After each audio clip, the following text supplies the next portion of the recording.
Good evening, everybody. I'm Steve Carosi here with Zachary McKenzie. It's the UFLX Showcase Game of the Week for Week 4 in the UFLX.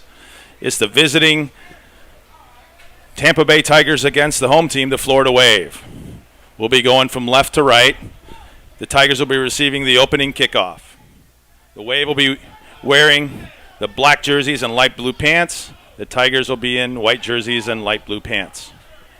Zachary will be joining me here momentarily, so stay tuned for his color commentary tonight. Here it is, the UFLX Showcase Game of the Week.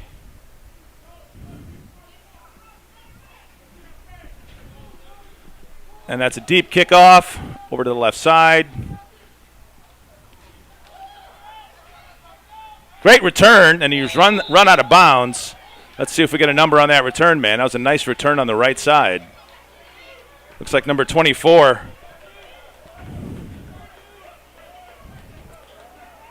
Ryan Petersburg on the return.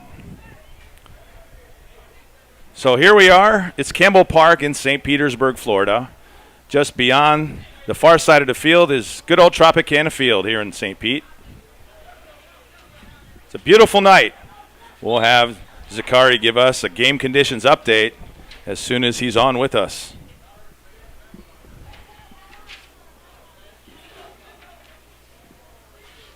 So it looks like it'll be 1st and 10 for the Tigers, starting at their own 35.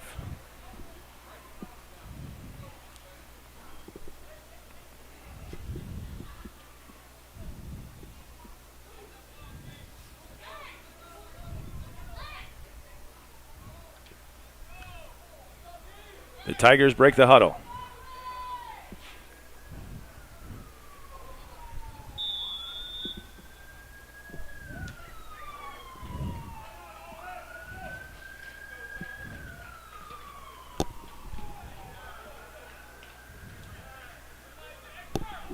Looks like Kevin Hobley will be at quarterback for the Tigers tonight. As he's been all season. Had a nice year so far. Scouting report on him, he's a running quarterback. But he's also got a great arm as well. So we're going to look over a lot of razzle-dazzle from Mr. Hobley tonight.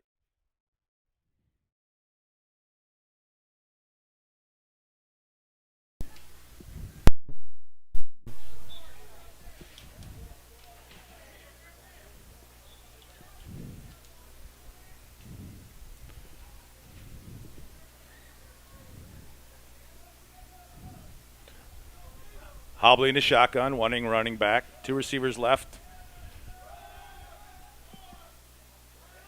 Handoff and a short run by the running back. Let's see if we can get that number.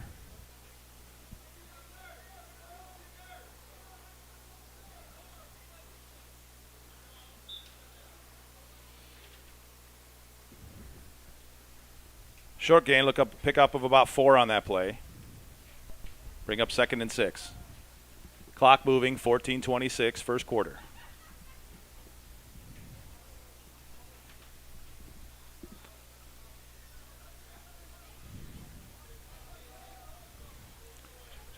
Hobley in the shotgun.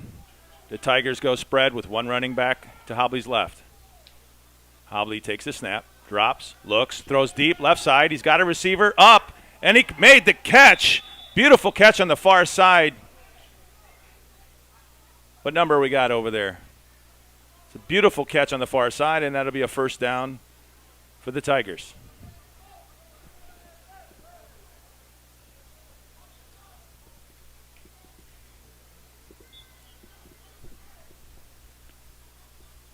The Tigers on that play are in Wave territory at the Wave 42.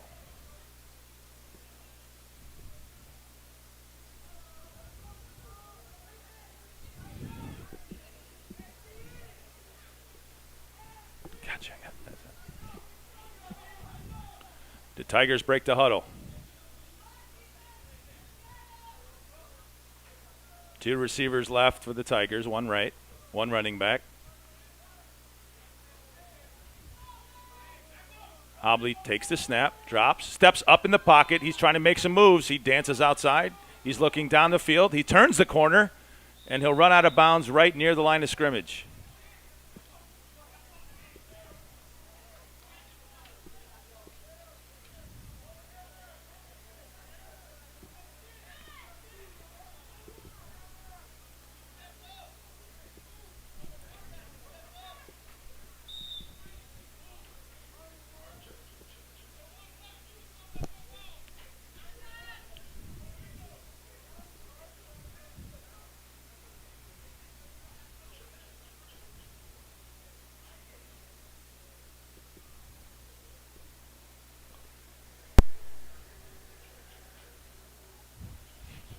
Records coming into this game, the Florida Wave are 1-1 on the season, and the Tigers have 2 wins and 1 loss.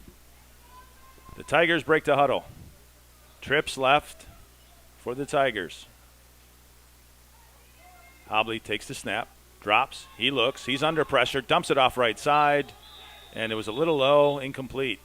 Good pressure up the middle by the Wave.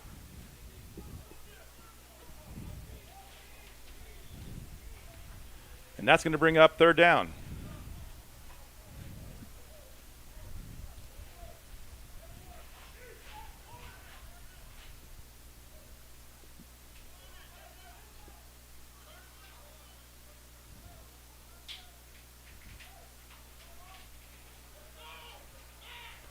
So it looks like there was a penalty, which was declined. So we're going to stick with 3rd down.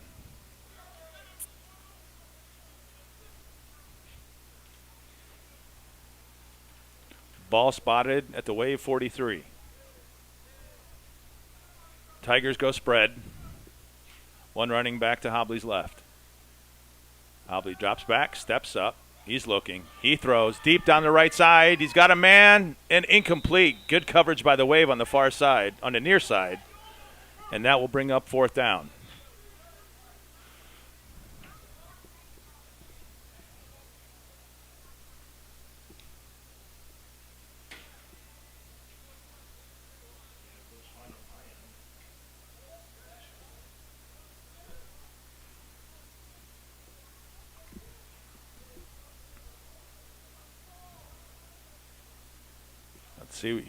Let's see what the Tigers do here on 4th down.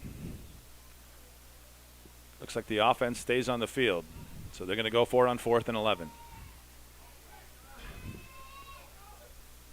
They need to get to about the 31 for a 1st down. Spread formation for the Tigers. Running back in motion, steps up on the line. So 5 wide receivers now for Hobley. Drops back, pulls it down. He's looking to take off. He spins around. He looks. He throws to the left side, and he's complete. And what a beautiful catch on the left side. And that looks like it's a 1st down. Nice play by Hobley to stay in the pocket and make something happen. The gamble paid off for the Tigers on that play. We have 10:27 and counting, 1st quarter.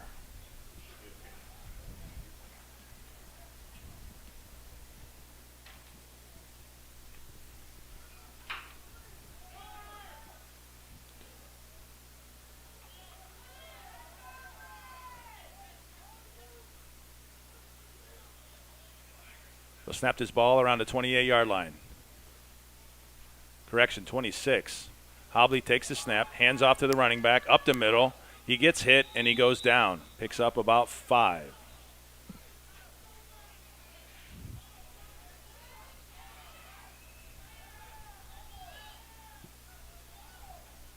Nice run up the middle by the running back.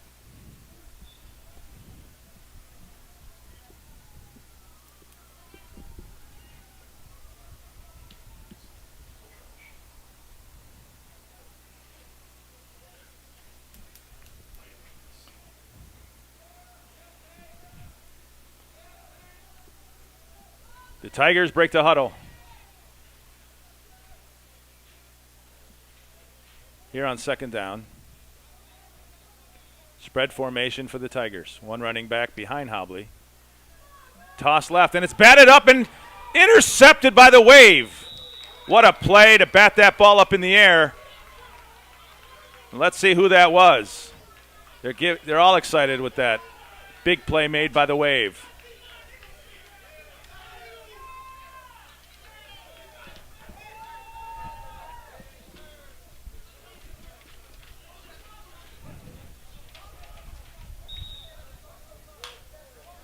The interception made by number 36, Maximus Montana. And that'll give the Wave their first possession of the night. They'll start at their own 40.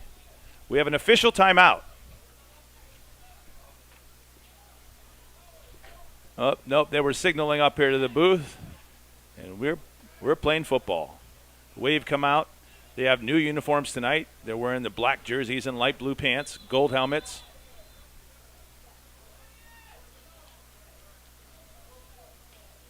And what's going on the field?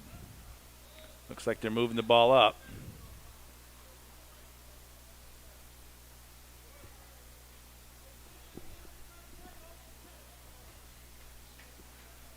Larry Williams, the white hat tonight. He's talking it over with his other official on the sideline.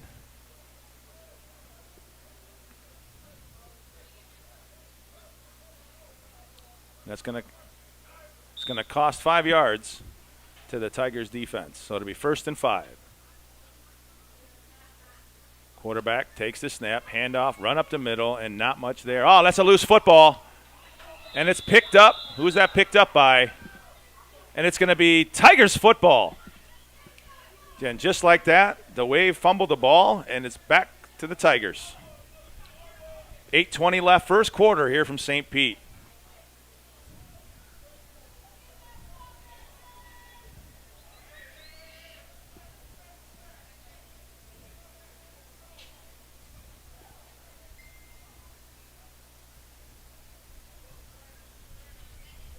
Fairly windy here tonight. It's about 69 degrees, I've been told. 69 degrees. But very pleasant here tonight.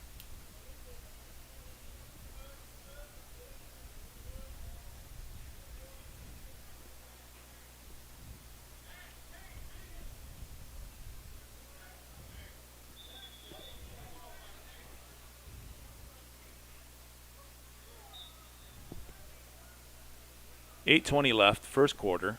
Each team has possessed the ball one time.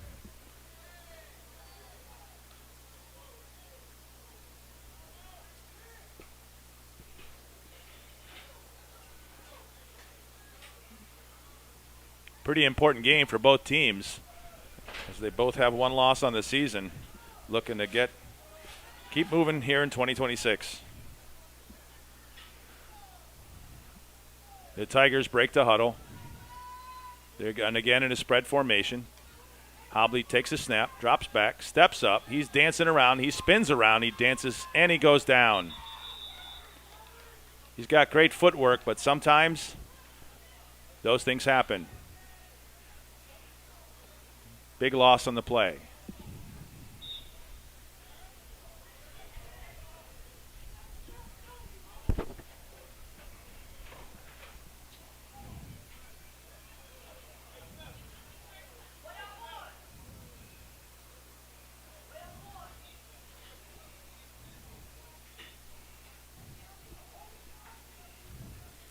It's 2nd and long for the Tigers.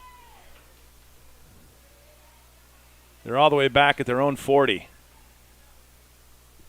So it's going to be 2nd down and 19. Hobley takes the snap, drops back. He's looking, throws right side, and looks like that's intercepted. Intercepted by number 7. He's running, but the whistles have blown. Check, man, check.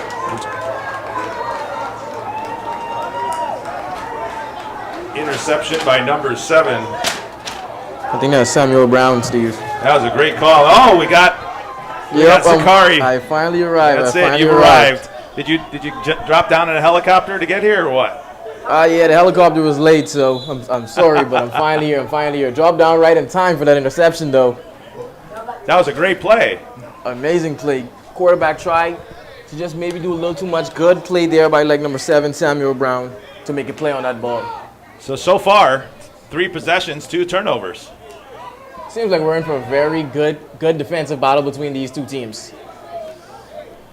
So break down the weather for tonight, this start of the game weather, Zakari. Well, the weather so far, it's 76 degrees, and it feels like actually 76 degrees. It is trending towards 61 later on tonight. The wind, we have a 5-mile-per-hour wind. It's a beautiful night for football. Beautiful night for football. As some may say, every night is a beautiful night for football. Yeah, it is. Except that first game over in Orlando. That was cold. Really cold.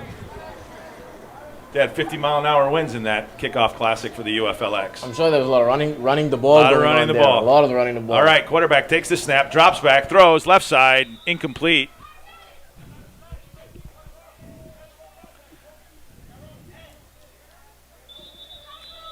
Monroe in at quarterback for the Wave. He takes over for the quarterback that was here the first few games of the season for the Wave, Colby Colbath.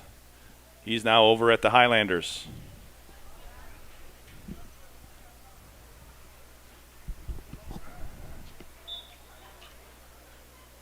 $7-10 and counting. First quarter. The Wave break to huddle. Fernando Monroe, the new quarterback for the Wave.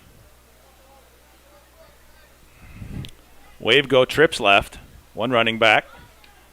Monroe drops back. He's looking. He's under pressure, and he goes down. And that looked like a Wave barreling over that quarterback.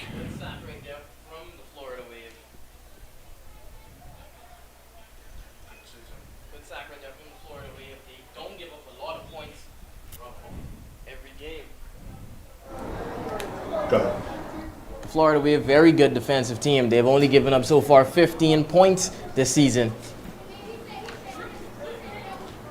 It's going to be 3rd and long for the Wave. Looks like they got to get to about the 39-yard line for a first down.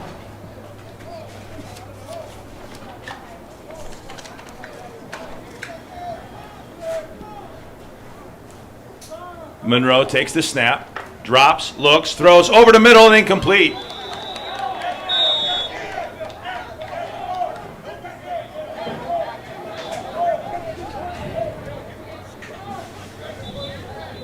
That pass was intended for number 26, Ty Stevens. And that'll bring up 4th down. So Zakari, tell everybody out there that's listening and watching tonight, what brought you here? What's your passion? What's your vision? My passion is sports broadcasting, mainly play-by-play. It's the ultimate dream is to do play-by-play for the NBA Finals in the NBA. Any NBA team I'd say is the dream. My favorite team is the Lakers, but as of here, I go to the Dan Patrick School of Sportscasting at Full Sail University. Currently, like 5 months away from graduating, and sports is my life and my passion.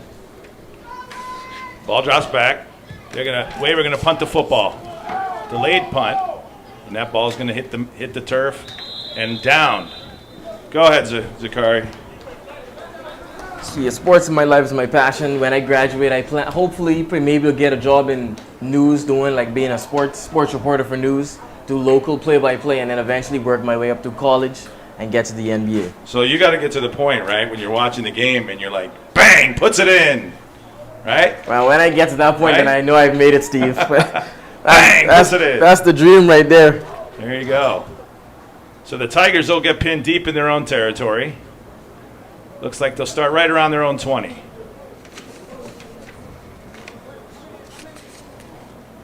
That's great to hear. Passion for sports is what makes sports great. And that's what they teach you there. Once you're having fun, or just have fun, and it'll all just translate towards the game. And you've come a little ways to be here tonight. You're not from this local area. No, sir. I'm from like Winter Park, Florida, even further to the Bahamas. Oh, wow. Yes, sir. Raised in the Bahamas for 19 years.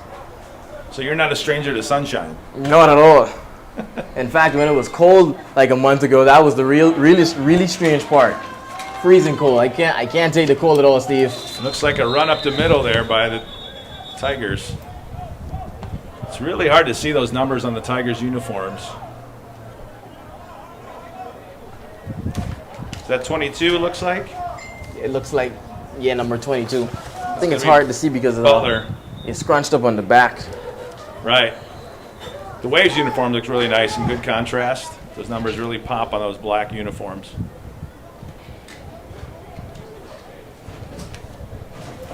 So it looks like we got second and about 3. So far, majority of this game being played in the middle of the field, Steve. It is. Hopefully that turf's going to hold up, though. It's going to get worn out here if they stay there. Hobley takes the snap, hands off to the running back, and he's swallowed up by the Wave defensive line. The Wave have a great defensive line. They're not pressuring Hobley in the backfield, then they're pressuring the running back, not really allowing a lot of easy dropbacks here for the Tampa Bay Tigers. That was number 4, Richard Morrell, on the carry.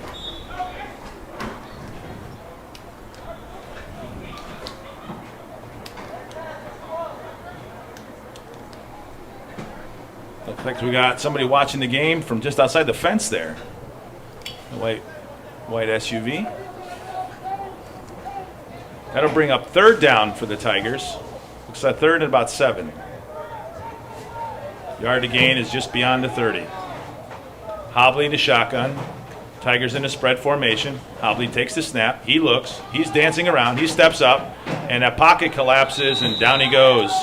There's that defensive line again, not letting Hobley get set or comfortable in the pocket. Hobley has some quick feet, but sometimes that's a bad thing, too, if he doesn't get rid of the football. He has quick feet, but the defensive line, look, they have quicker feet. Able to swallow him up behind the backfield. So that'll back the ball up all the way to right around the 20-yard line. That'll bring up 4th down and about 10.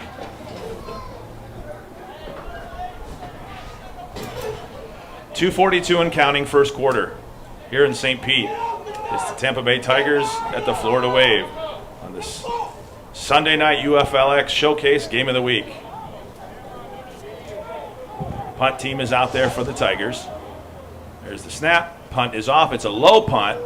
Hits the turf and gets a Tigers roll. And it literally right near the 50-yard line, and that's where the Wave will take over. Like we said, the middle of the field, getting a lot of action in this one.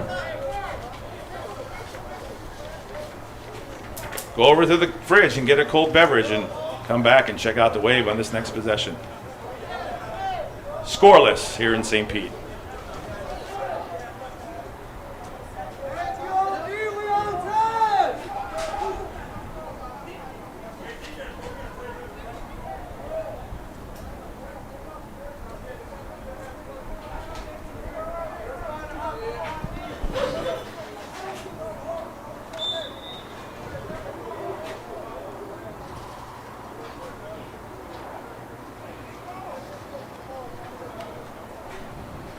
.218 left, first quarter. The Wave will have another possession starting at midfield. Handoff looks like to number 23, Travis Jr. on the carry. Short gain.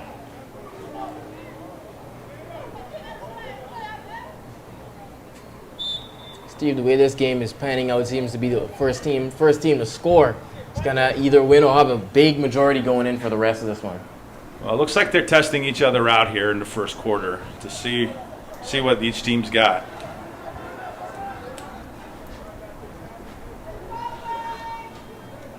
We got 2nd and 10. Quarterback takes the snap, throws left side high, and contact, but that was legal contact. The ball was a little high, incomplete. Monroe's pass was intended for number 5, Smith. That was a big hit there, not even allowing the receiver a chance to get his hands on it. And if he did get his hands on it, he would have been in for a world of pain, Steve. Yes, sir. That would have been a hard hit if he got his hands on that ball. Definitely. Definitely, that would have hurt if he had gotten his hands on it. So here comes third down. Monroe, the quarterback for the Wave. 2 receivers right, 2 left. Monroe takes the snap. He drops. Pressure comes up the middle. He rolls to the right side. Pressure. He turns the corner. He's got some room. He's got some speed.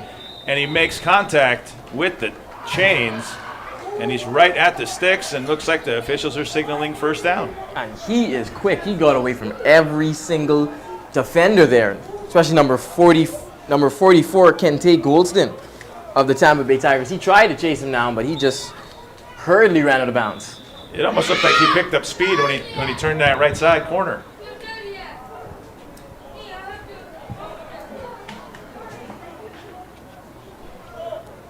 .43 seconds left, first quarter. Scoreless ball game here in St. Pete.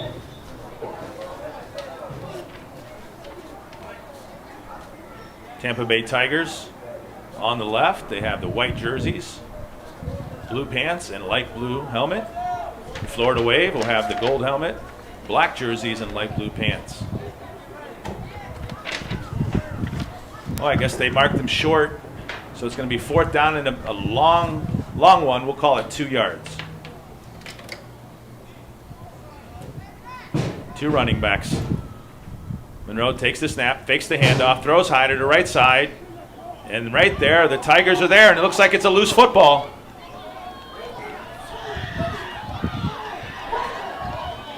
Everything's still going on. Whistles finally blow. The play's over. Let's see what the referee calls on that one. That looked like a turnover. Looks like a turnover. Now that's two fumbles on this game for this game. We almost might have to start tracking turnovers up on the scoreboard. I'm about to start tracking turnovers everywhere, Steve. I'm telling you, it's going to be the first team to score is going to hold the lead for a majority in this one. Just a defensive battle. 29 seconds left, first quarter. Scoreless ball game here between the Tigers and the Wave. It's the Sunday night UFLX Showcase, game of the week for week 4.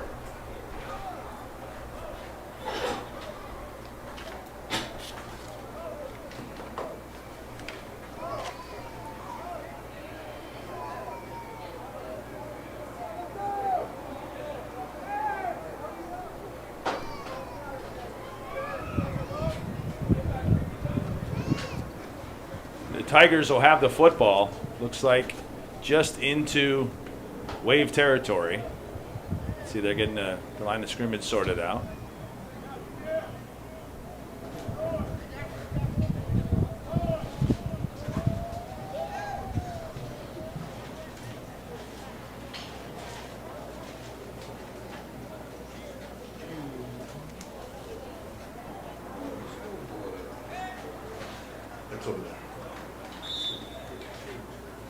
Looks like that ball will be spotted. Looks like the 45. 45 of the Wave. First and 10, Tigers. Spread formation again. Hobley takes the snap, drops back. He's looking deep left side. The ball's up in the air. And good coverage by the Wave. Well, I know we've been joking about how the ball has been stuck at midfield so far, but at least the Tampa Bay Tigers seem like they want to get it up the field. A lot of deep passes have been thrown by them so far. Well, there were a lot of blowouts this week in the UFLX, so a tight ball game is always good for fans, for players, for everyone. You're correct on the blows, but even more specifically, on Saturday, the Lions beat the FP Bengals 39-8. The Bulls beat the Barons 37-8. And the Highlanders, a team you're a bit familiar with, beat the Cougars 22-14. Yes, sir. Yes, sir. That was a great game last night in Dunedin. Shout out to Gonzo with the Cougars. Hobley takes the back snap, drops back, throws over the middle. It's complete. He makes the catch, falls down, gets back up, and the play is over. And that looks like it's a first down for the Tigers.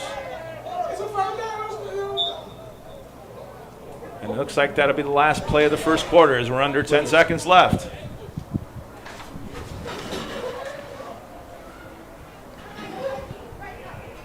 We've reached the end of the first quarter here in St. Pete.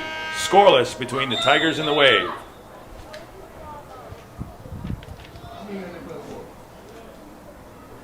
Take a break.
And here we are.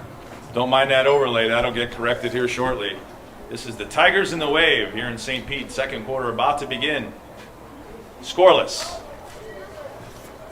I don't think scoreless tells the full story, Steve. It's not just like both teams are going drive in. It's more of a defensive battle. We've seen interceptions, turnovers, fumbles. It's a defensive game, but it's one of those entertaining defensive games. It's going to be a very entertaining game tonight.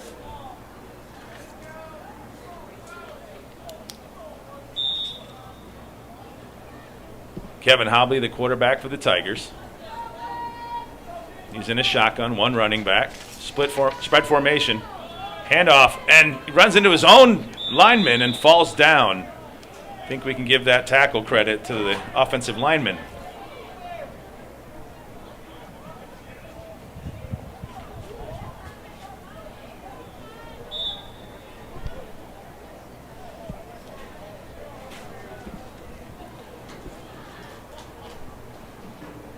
Nice quiet crowd so far here tonight in St. Pete.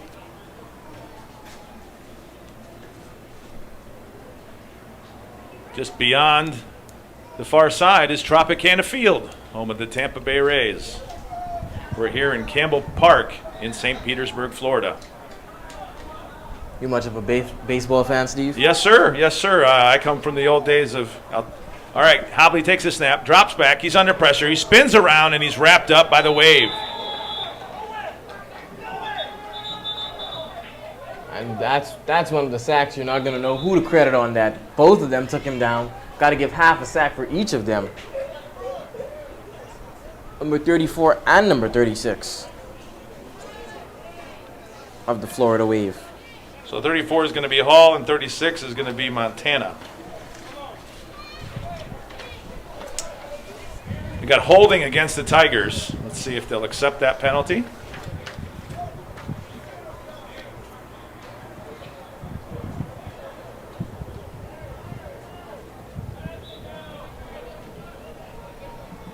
So to answer your question, Zakari, I'm originally from Cleveland. I grew up a Cleveland Indians fan back in the day, and I love the Cleveland Indians, especially back in the mid-'90s. They were a great team to watch. But St. Pete is the home of the Tampa Bay Rays, and the clock is moving. 13:03, second quarter here in St. Pete. Hobley at quarterback. Right, receiver in motion. Hobley takes the snap. He's looking right. He's down deep right. Flag on the play. It's up high.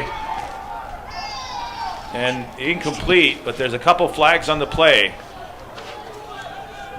Looked like across the middle and then on the far side near that pass attempt. I'd have to see what these flags are to see if the play is either advancing or going back a little bit. Looks like it's going to be a holding penalty against the Tigers, so that'll back them up.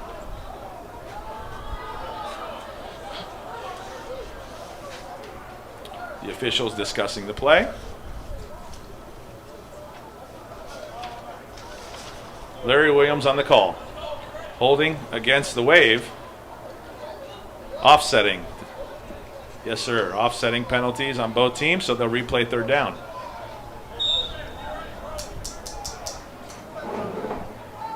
And that could be crushing, especially when you get a flag. You think maybe your team has an advantage and it's going to go up the field. And you figure out your team also gave up a flag, so the play is just dead. I mean, this is a tight ball game.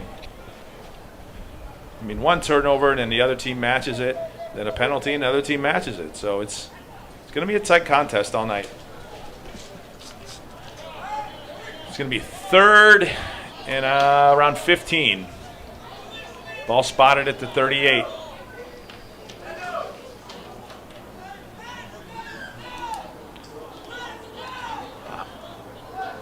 Hobley in the shotgun. One running back to his right. Hobley takes the snap, drops back, steps up. He's looking. He steps up. He's looking to run.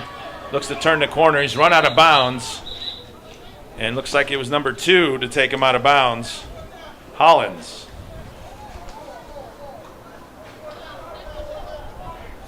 And that's going to bring up 4th down. Boy, Hobley is fast. No one's catching him if he gets into the open field. I think the defense is doing a good job, at least not allowing him to break the line of scrimmage too much times, kind of keeping him in the back there, because they know if he breaks that line of scrimmage, he's gone. He's always that threat every time he's on the move. So watch for that tonight. And that's such a valuable asset to have a dual threat quarterback like that, someone who can sling it out of the backfield and also run up the field. Kind of stretches your defense a lot. It forces you to focus on multiple things at once.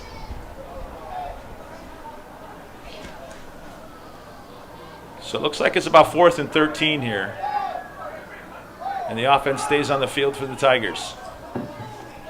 Hobley takes the shotgun snap. He drops. He's holding. The pocket collapses and down he goes. It's a loose football. Oh, they ruled him down. That looked very close to a fumble. Oh, that was a Christmas present there for the Florida Wave. Hand, gift, and wrapped. He was ready to take that one to the house. And that's going to be Wave football. 10:49 left. 2nd quarter here in St. Pete. It's the Wave 0, Tigers 0. It's just those fingers.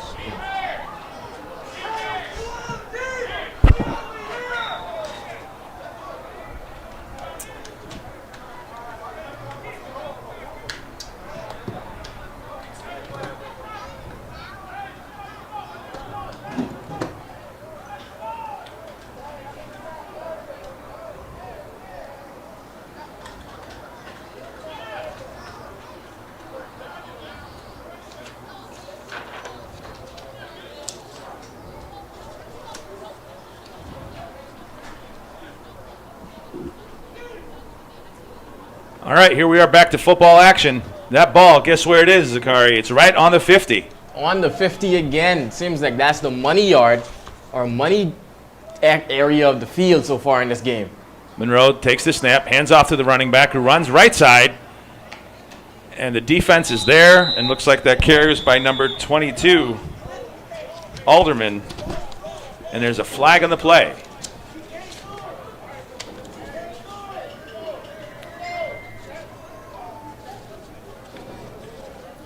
Looks like the call is going to be holding against the Wave. Oh, look who's up here. I smell a Mac. Commissioner Mac is in the house tonight. Commissioner of the UFLX. He's here in-house on the ground in St. Pete. Is this your younger son, Commish? Is this your younger son? Is Zakari your son? All right, well, it's going to be holding against the Wave. And that'll back him up. They're going the wrong way here, 2nd quarter.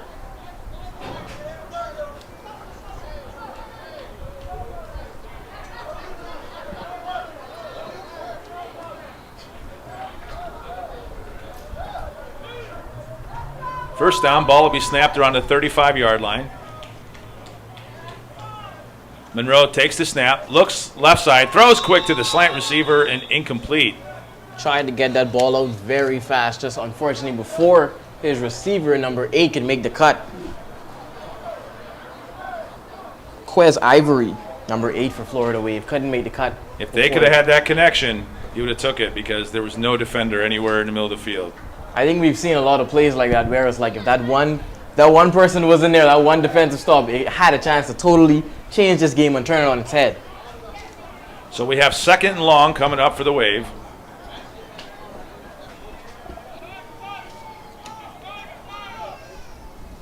Spread formation for the Wave. Monroe takes the snap. He steps back. He rolls to the right. He's looking downfield. He's got time. He throws, and it's low and incomplete. And that was some good pressure there from the D lineman, not allowing Monroe to see anything on the field, kind of forcing him to the sidelines, forcing him to make a either tough crossbody throw or go out of bounds. That pass attempt was to number 5, Sanchez Malsby, Jr. So now it's third and an ocean distance because they got to go quite a ways. They got to get all the way down to the Tigers' 40. This ball will be spotted at around the 36 of the Wave. And we have a stoppage. We have timeout Wave with 10:26 left. Second quarter, scoreless here in St. Petersburg.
Pressure on Monroe, and down he goes in the backfield. That's a big sack by the Tigers.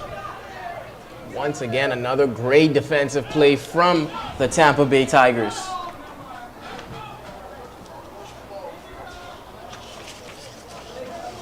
Neither team has gotten anything going yet on offense. It's definitely been a defensive battle here tonight.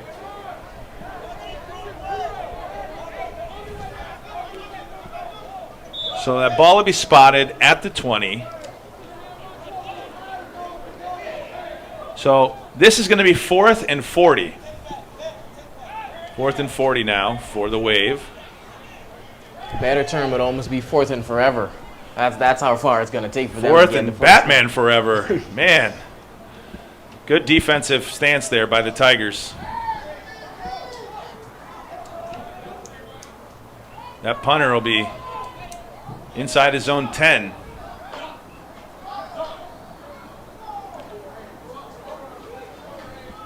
And there he gets the punt off.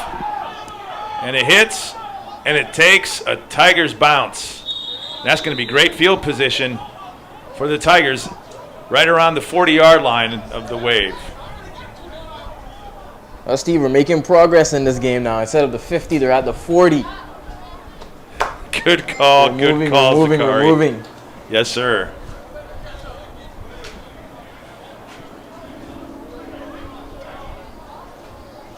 Are we going to make any projections? What do you think? You think the Tigers get it in here on this series? They're starting to get warmed up. I'm thinking Florida Wave, interception, pick 6. Oh, he's going to call it pick 6. That's what I'm going with. On this series, or are we going to? Oh, on this drive right here. On this drive, all right. So that's the prediction here. Zakari says pick 6 for the Wave here, and I'm calling touchdown for the Tigers on this series.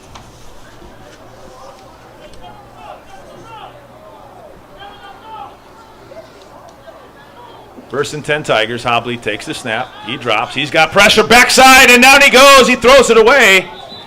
That was a forward pass, and we have a flag at the end of the play.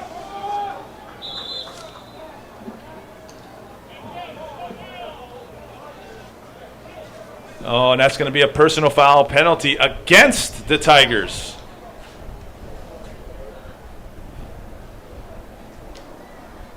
That didn't end well for the Tigers. At all.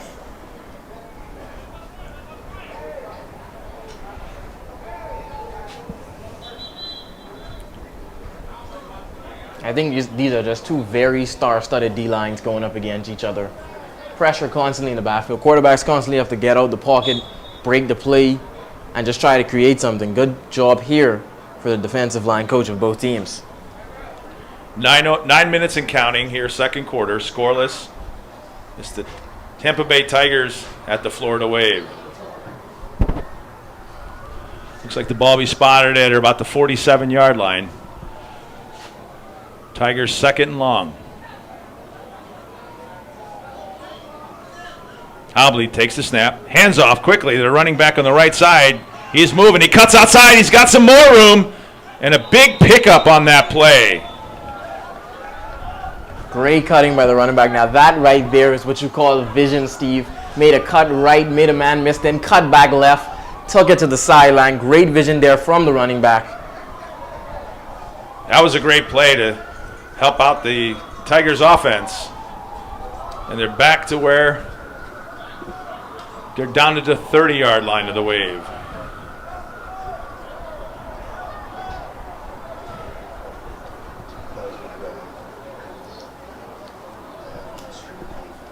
It's going to be third and less than one. Let's see if Hobley takes it himself this time. Takes the snap, hands off to the quick running back up the middle, and he's hit forward, and that's going to be a first down. Great forward progression by the running back. He may be small, but was able to get down and power his way through the line at that time for the easy 1-yard gain. Getting closer, Zakari, getting closer. My money's still on the pick six at the goal line. And that field does shrink as it gets closer to that goal line. Yes, sir. Way harder to pass, way harder to get offense. And Steve, it's good to note the wind has definitely picked up. We're now at 7 miles per hour wind. Our paper's flying everywhere. Hobley takes a snap, handoff to the running back who doesn't get much. He's lucky if he got back to the line of scrimmage.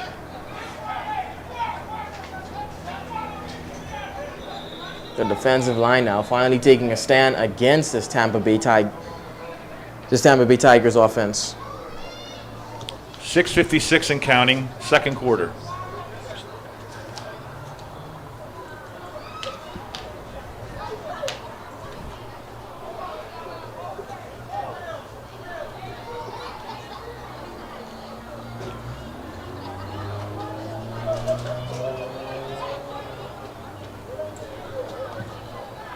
So it looks like it'll be 2nd and 10 for the Tigers from about the 26. Hobley takes the shotgun snap, drops, pocket collapses. He puts his head down. He's grabbed by the ankles by that tough defensive line. And that defensive line is making a stand on the goal line. Great play there by number 55. It appears to be number 55, yes. Yes, that was 55.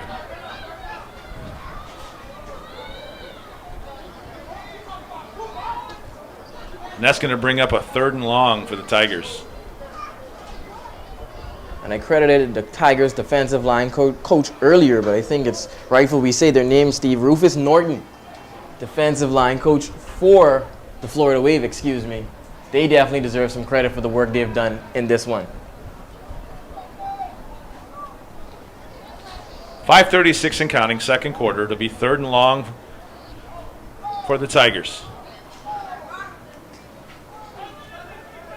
Hobley in the shotgun, takes the snap, looks right, throws right, complete to the slant receiver, and incomplete. And that pass is deflected by number 7, Samuel Brown. So that'll bring up 4th down. Let's see if the offense stays on the field here on 4th and about 13.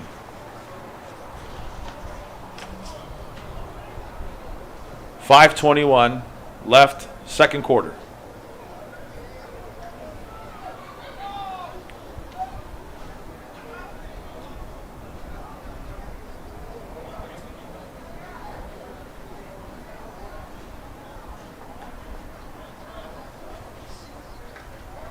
The officials look like they're discussing something. We're back to football.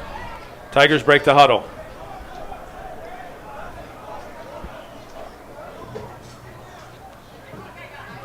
Fourth and 13.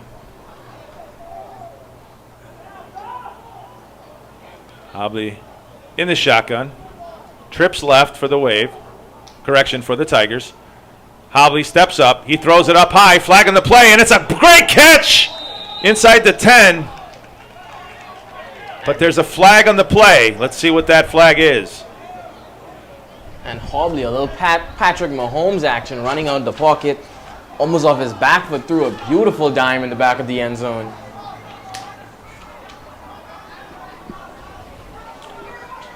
It's going to be holding against the Tigers, and that will negate the play, sir. I know that one has to hurt for the Tigers. Been getting shut down all game. Both teams, finally, when you get a break, gets called back because of holding. And your prediction was almost right there, Steve. Almost. We're not there yet, though. 5:07 left, second quarter. And now to be 4th and long.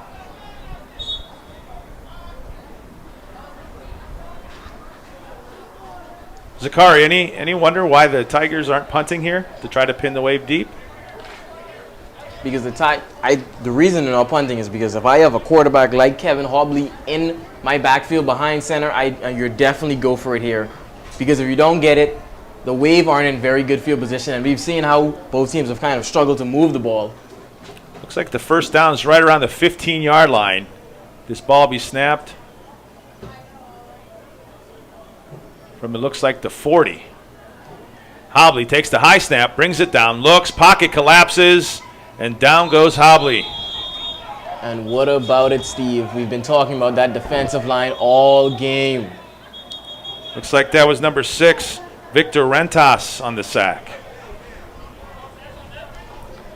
And the ball will go over to the Wave with 4:26 left, second quarter, scoreless from St. Pete. Yeah, it was a flag.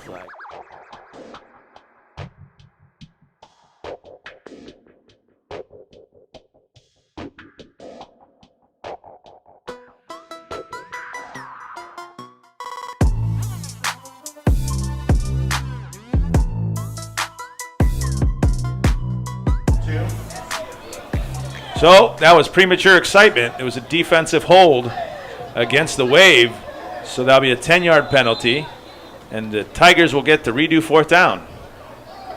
Now it's 4th and a little bit more manageable. A little bit more manageable, yes, sir.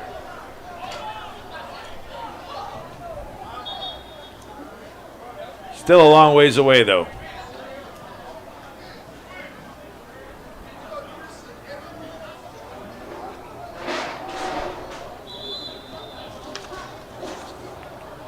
Oh, no, they're going to give him the first down.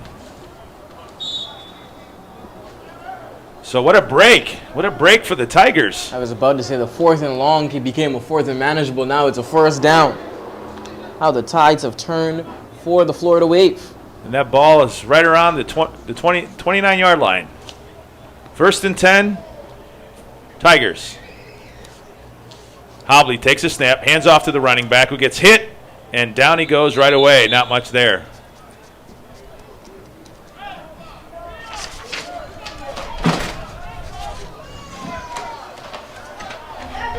Stifling defense here for the Florida Wave. Clock moving, 3:51 and counting, second quarter.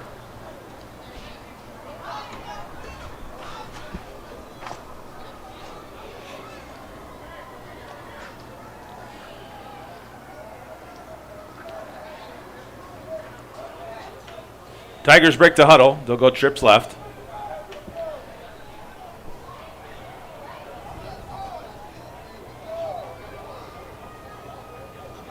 Hobley takes the high snap, brings it down, throws it right side. He's got a receiver open and connected.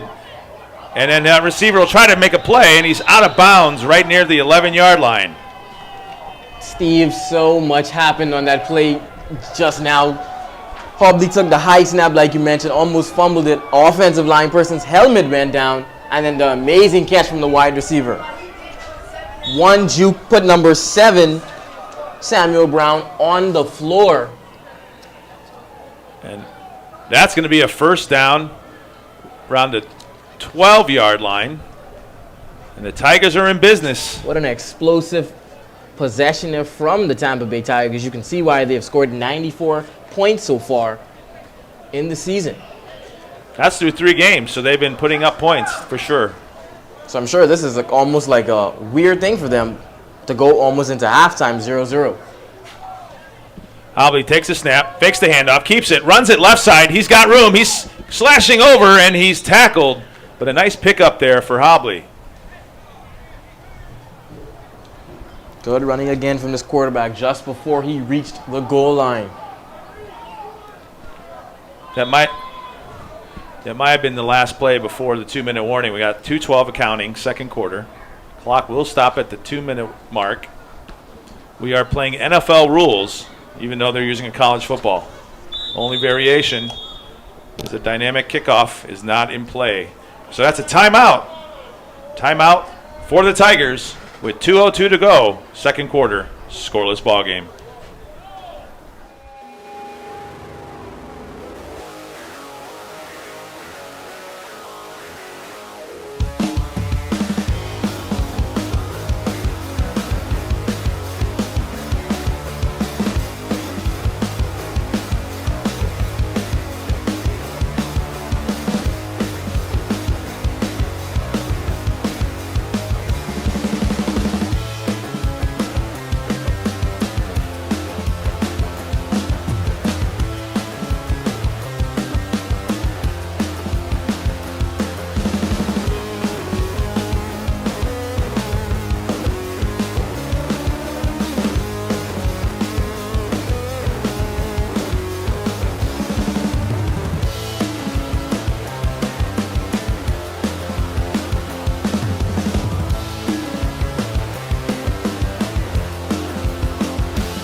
Following the Tigers timeout with 2:02 left in the first half, they'll break the huddle.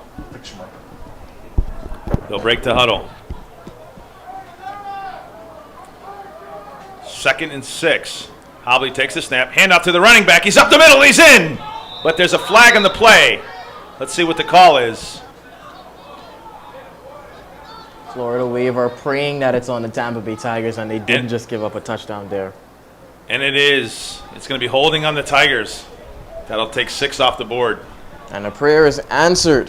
Florida Wave once again holding up the Tampa Bay Tigers.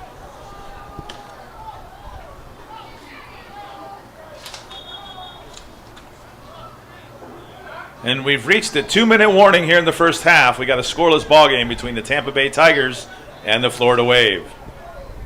We'll be back after this short break on the UFLX Sunday Night Showcase Game of the Week.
And we're back after the 2-minute warning. We got 1:58 left, first half.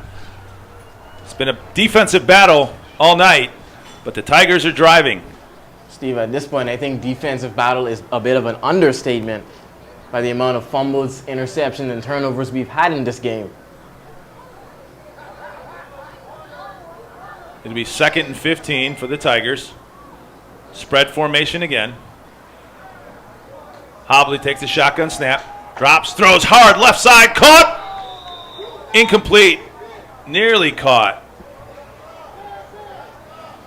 And your adjective, Steve, when you said throw hard, that was the perfect way to describe it. He threw a bullet into the hands of the wide receiver. I had flashbacks of Dan Marino on that play. I Do you young bloods know Dan Marino? I was about to say, I can't say I had flashbacks. I never watched him. But yes, sir, I do know the great Dan Marino. One of the fastest releases and hardest passers of the NFL history. Yes, sir. I had the privilege to watch him growing up. I grew up in Cleveland, and it was great. I was a Miami Dolphins fan because of Dan Marino, and they were my second favorite team, so it was great to watch him play. Back to game action here. It's going to be 3rd and 14 for the Tigers. End zone, incomplete. And that'll bring up 4th down with 1:45 left here in the first half. What's the call here? Do you bring in a kicker? I think you bring in a kick here because it's a very tight defensive game. You need points, and it's going to be great to go into the half at least with maybe a 3-point lead if they can stop the wave on offense. Well, it could be the wind, though. The wind is blowing pretty well, so it looks like the offense stays on the field for the Tigers. Big play here for the Tigers. Can they keep this momentum going in and push it into the end zone? We have a timeout on the field. It's going to be the timeout by the Wave. 1:45 left. First half here in St. Pete. Scoreless ball game.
Here we are, back to action. It's 4th down for the Tigers. It's a big 4th down with 1:45 left. First half, hobbling the shotgun. Trips left for the Tigers.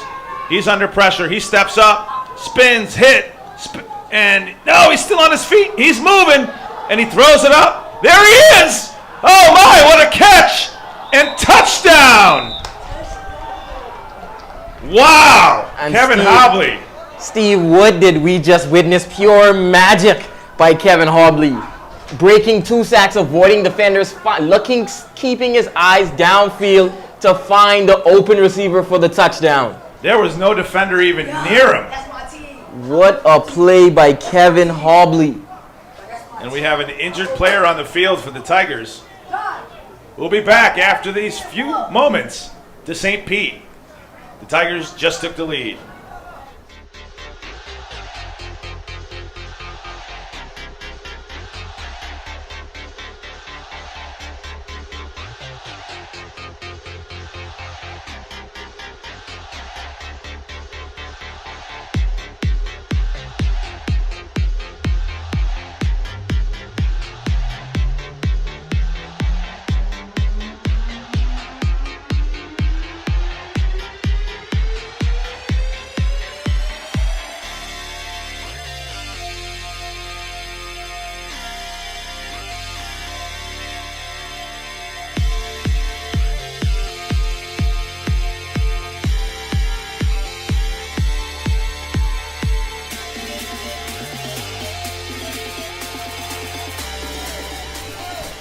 Wow, what a play. So those of you that just joined us, 1:31 left, first half. Kevin Hobley for the Tigers. Razzled and dazzled and put the Tigers up on the board, throwing a touchdown pass. Razzle dazzle is a great way to put it. I haven't seen anything like that since maybe prime Mike Vick. The offense stays on the field, so the Tigers will attempt a 2-point conversion.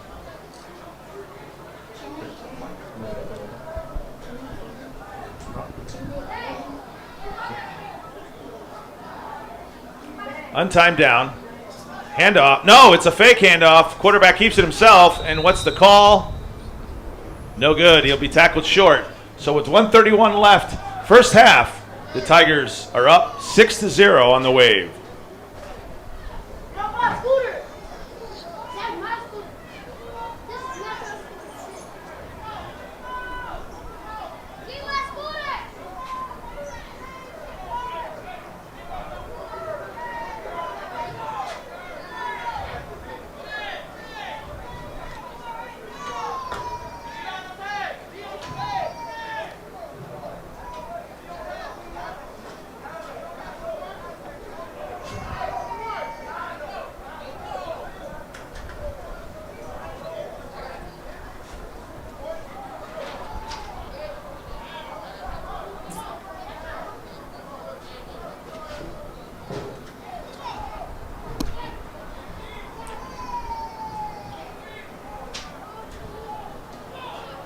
All right, following a touchdown by the Tigers. It's been a defensive struggle all night long. And the Tigers finally get into the end zone. Hey, Zakari, guess what? What, Steve? You owe me a Coke.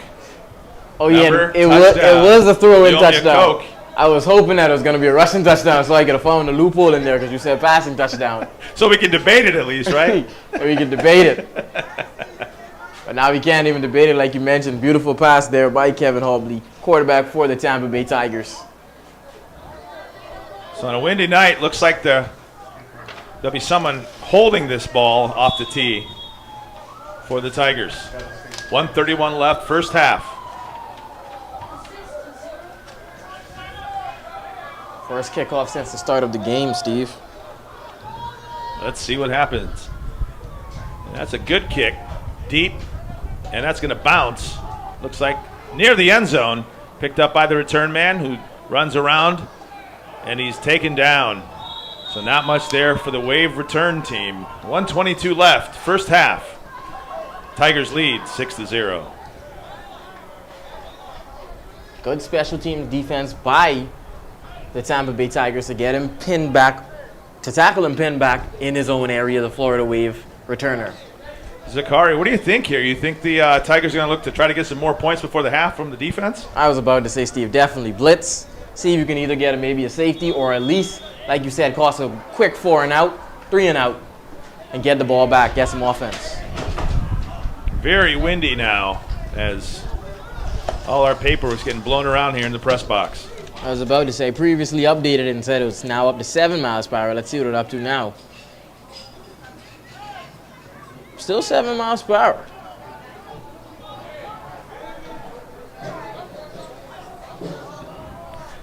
Monroe in at quarterback for the Wave. He'll be in the shotgun. And we have nothing. Let's see what's going on here. The ball went back, but doesn't look like the play actually happened.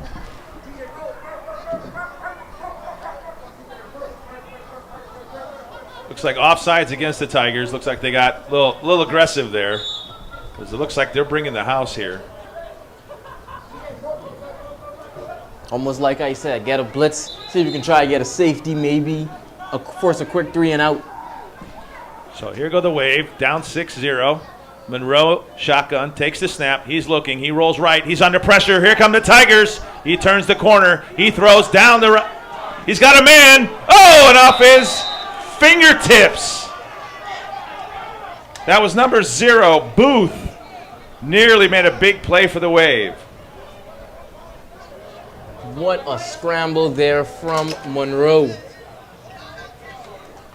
Avoided every single defender for the Tampa Bay Tigers. Managed to get it out, almost like a 30-yard throw deep down the field. Couldn't connect. Great defense there from the Tampa Bay Tigers. That would have been a big play for the Wave if they could have got that connection. I think that would have opened up the floodgates. We've just seen a touchdown on the other end, and then a big play like that. Don't go anywhere, folks. We got 1:08 left, first half. Wave are down deep in their own territory, but let's see what they can get accomplished here. Screen play, left side. Complete. He'll take off up the field. He's still on his feet. He bounces outside a tackle. Uh-oh, there he goes. One man to beat, and he spins, and he's still on his feet.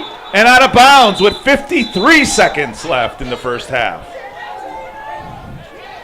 And looks like that was number 22, Butler, on that screenplay. Big connection.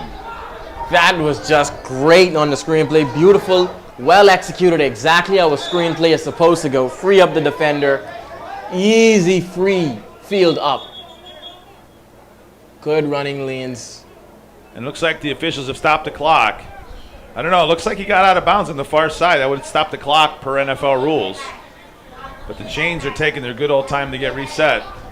Well, Steve, we had a defensive war throughout the first start and kind of end of this game, but the few seconds winding down going into halftime seems to be an offensive battle. The waiver down to the Tigers 36, 48 seconds left, first half. Monroe in the shotgun.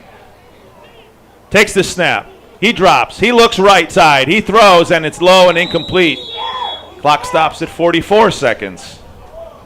That pass was intended for number 5, Smith. Don't go anywhere, folks. Wait till halftime to go refill your glass. And Smith seemed like he was running maybe an out route there and just overthrown by Monroe.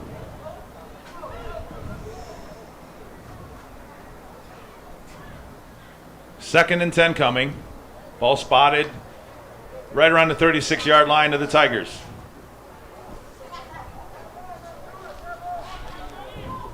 Monroe in the shotgun. One running back. Takes the snap. He drops. He looks. He rolls right. He steps up. He throws. Oh, incomplete. Right off the hands of the receiver. That pass was intended for number 16. Wow. That would have been very beneficial if he made that catch. That would have definitely opened up this game. The Wave do have a pretty good kicker over there. He's got some distance, so don't be surprised if they come up with a field goal attempt late here first half. 38 seconds left to go.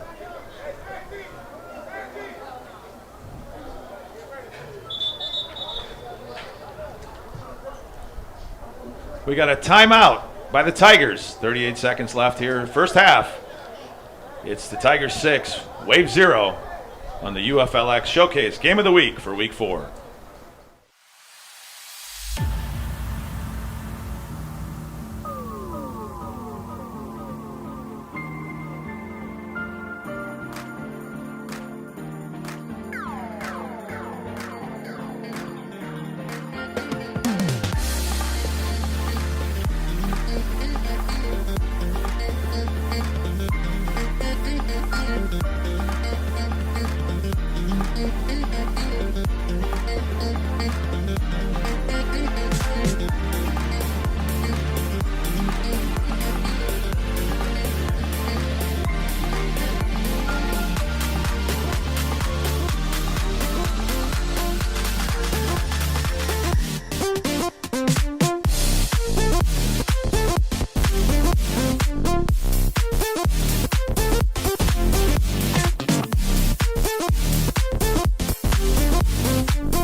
Following the timeout by the Tigers, who lead 6-0 on the Wave with 38.6 seconds left in the first half. 3rd and 9 coming up for the Wave.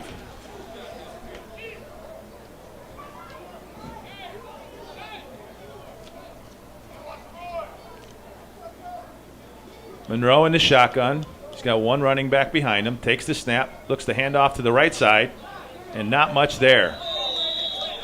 And the clock is moving with 31 seconds. And that play was swallowed up by the Tampa Bay Tigers defense. We got a timeout by the Wave with 25.8 seconds left. We'll be back after a moment.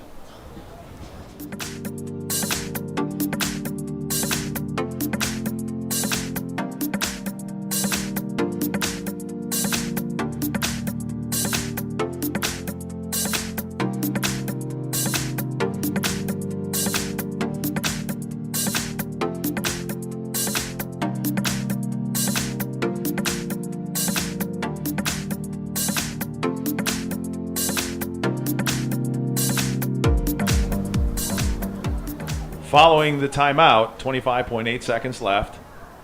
First half, the Tigers lead 6-0 on a beautiful touchdown at the far end of the field by Hobley. It's going to be 4th and 10 for the Wave. The offense stays on the field. Monroe in the shotgun. Drops back. Pressure by the Tigers up the middle. Monroe rolls out to his left. Throws. Incomplete. And the bend but not break defense of the Tigers holds. So with 18.7 left first half, the Tigers take over. And the Tigers now. Great defense to close that one out. 18 seconds to see if they can put something up, put even more points up on the board, and go into the half with a great lead. Let's see how aggressive the Tigers come out here. If they're going to try to push it up the field or if they'll be content with a 6-0 lead going into half.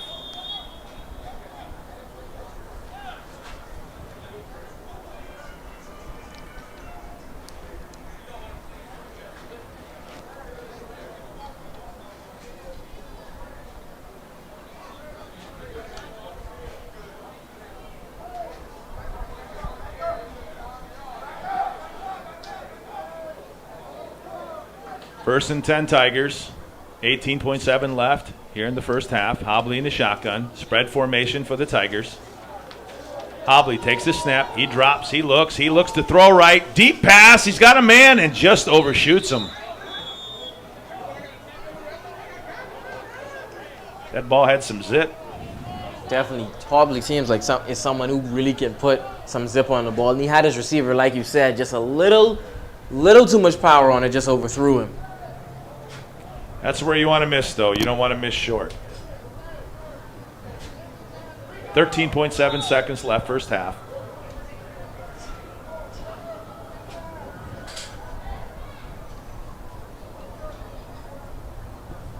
Let's hope the aggressive call here by the Tigers doesn't come back to get them, as they're up, but they're in their own territory late first half. You're correct, Steve. A mistake here can maybe make them go into the halftime with the deficit instead of the lead. It looks like they line up. They're going to take a knee here. Hobley takes the snap, takes the knee, and 11 seconds left and counting. That'll be the last play of the first half. Well, Zachary, it's been a fun first half.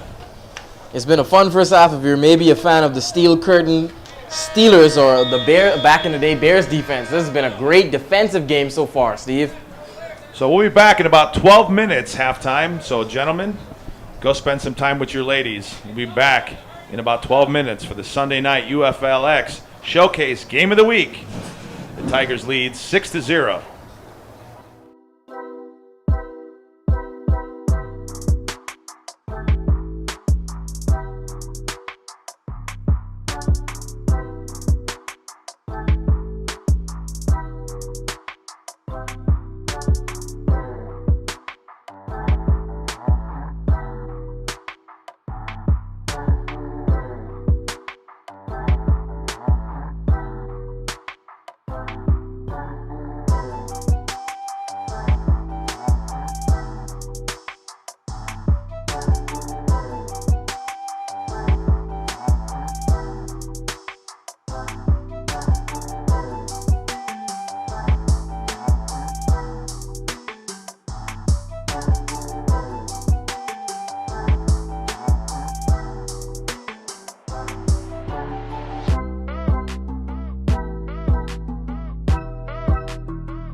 gentlemen, we're back here about to start the second half in St. Pete. The Tampa Bay Tigers got a late first half touchdown to go up 6-0 on the Wave. Zachary, it's a windy night here tonight. It seems like it's getting more windy as the game goes on. You're correct. When we first started, our papers were almost standing still, and now we're having to find things to place them on just to keep them still. For those of us that are just joining us, the Wave will be in the black jerseys, light blue pants, gold helmet, and the Tampa Bay Tigers are in the white jerseys, light blue pants, and light blue helmet.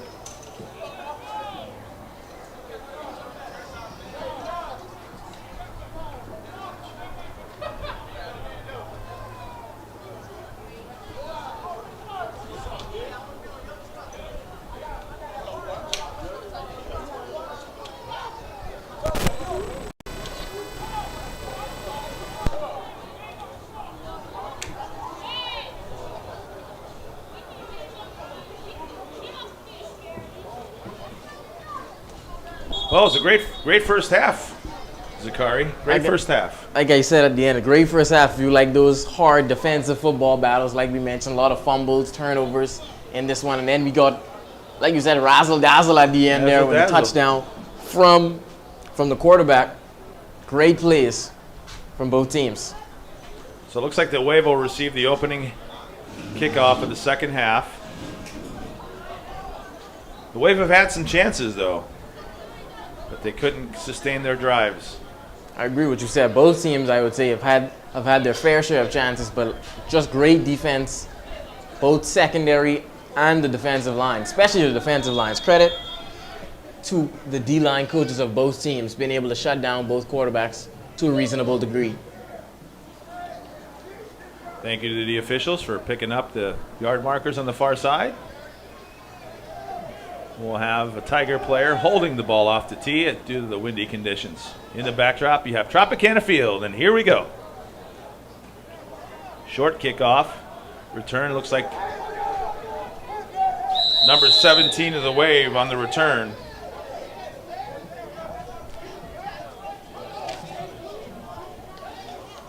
And that's where the Wave will start their first possession of the second half.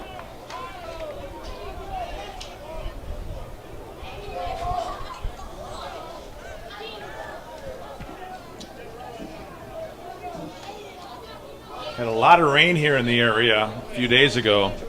A lot of rain. Looked like that some of these lines on the field got kind of washed away. A lot of rain Friday night. Went through this area. Lightning strikes. High winds. It was a downpour for a while as well. Well, Steve, we're hoping and praying that does not happen tonight so we can continue enjoying this great game of football.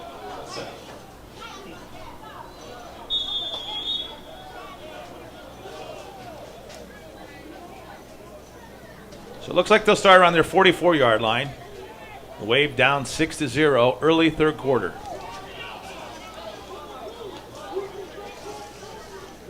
The Wave will currently move from left to right. Monroe takes the snap, steps up. No, that's not. Down he goes.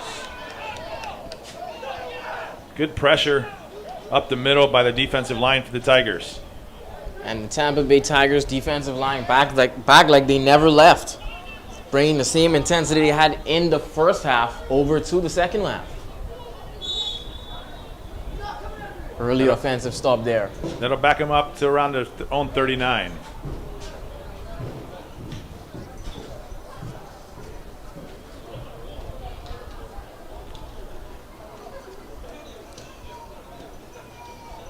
The Wave break the huddle.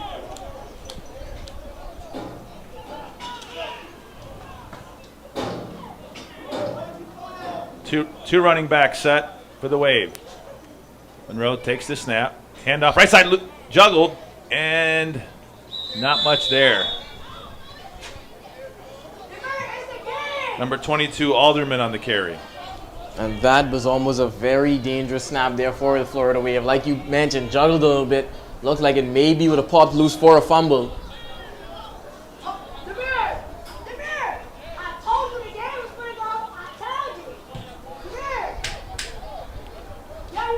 It's going to be 3rd down and about 12 for the Wave.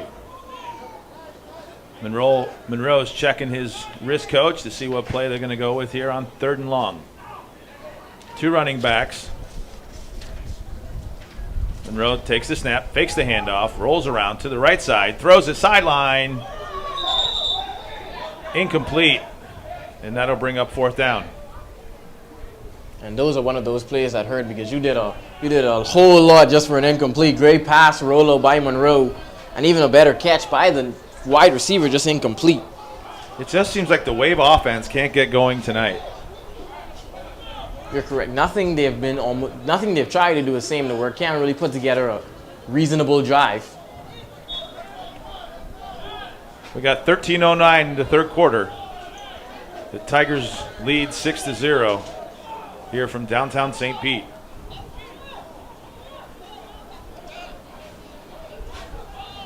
Punt team out there for the Wave.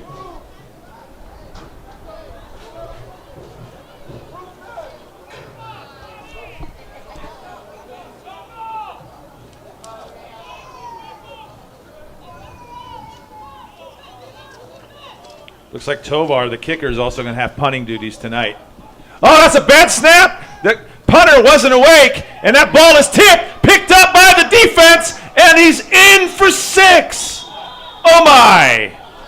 And Steve, what has this game turned to?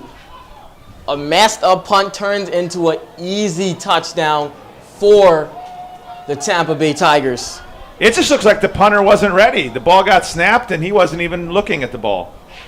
Just a bit of miscommunication there from the Florida Wave, and the Tigers were happy to take advantage, full advantage of that. And like you said earlier, it's going to be something like that changes the tone of this game. You're correct, because at a 0-0 game, you can kind of play more balanced, kind of like you mentioned at the start of it, feel out your opponent. But a 12-0 game now, you really have to get your offense going, maybe go deeper into the playbook, try bigger plays, and get those big gains. Well, what I'd like to see is that the Wave came out here on their first possession of the second half. They came out and tried to run the ball. They came with a tighter formation and tried to reestablish the line of scrimmage, and unfortunately, special teams play by the Tigers, and they pick up 6. 13 minutes left, 3rd quarter. And the offense looks like will come out. They'll attempt a 2-point conversion.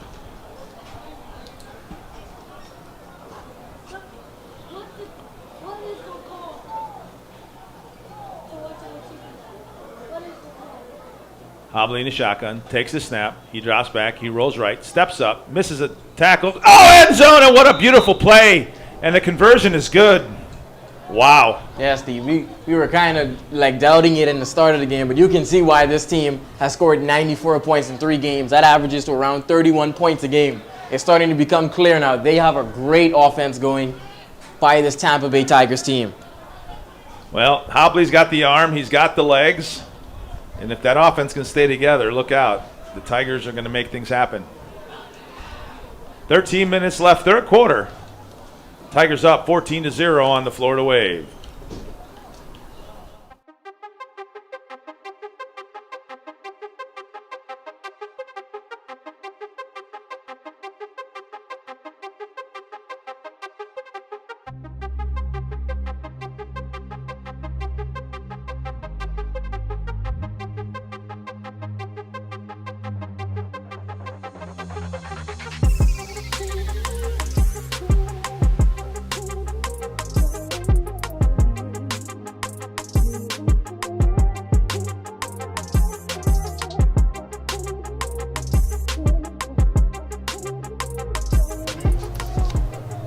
Here we are back to football action. The Tigers up 14-0, and here's the kickoff.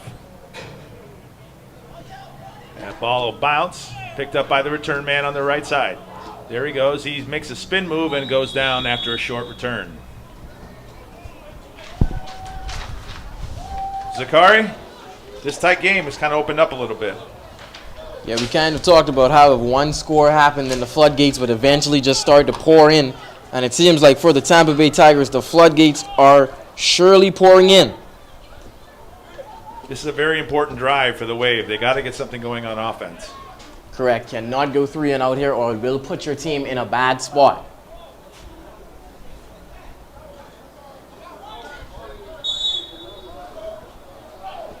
First and 10 Wave from their own 29. On the far side of the field is Tropicana Field, home of the Tampa Bay Rays. We're here in downtown St. Pete for the Sunday night UFLX Showcase Game of the Week. Thanks for tuning in tonight. I'm Steve Carosi here with Zachary McKenzie. Monroe in the shotgun, takes the snap, he's looking, he throws left side high and incomplete.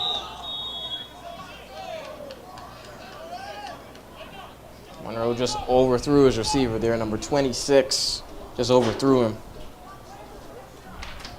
Ty Stevens.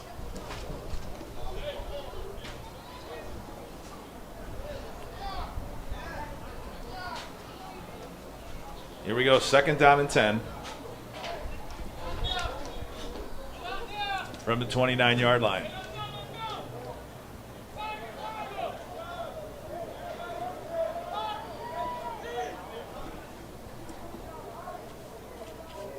Monroe in the shotgun. Spread formation for the Wave. Monroe takes the snap, rolls right, throws, complete. What's the call?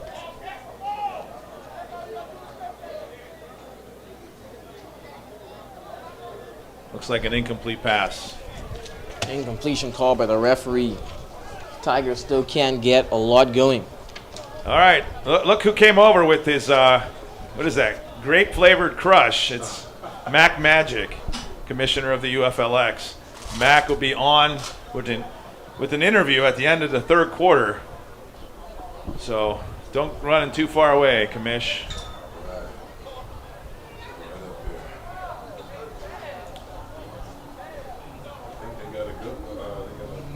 Oh, did they give him the first? They give him the catch?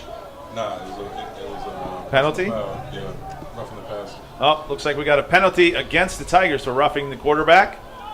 So that'll give the Wave a first down out just across the 40-yard line.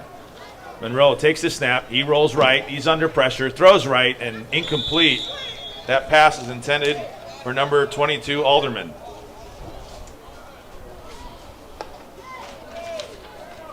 Hey, Commish, how windy is it down there? It's very windy. Very windy. Very windy. And I'm out here with those shorts on. But it's not as cold as that Kickoff Classic, that's for sure. No, that was a nice bird. That was crazy. Very windy, very cold. That was crazy. So it looks like that'll be a penalty against the Wave. That'll back them up 5. Steve, you mentioned that the quarterback that the Wave have now is not the one they started off the season, but do you think that may be having an effect on their offense so far? Well, we'll cover that here after this play. It's 1st and 15 for the Wave. Monroe takes the snap, drops back, he looks, he's looking left, throwing left, no, incomplete, and that was nearly picked by the Tigers.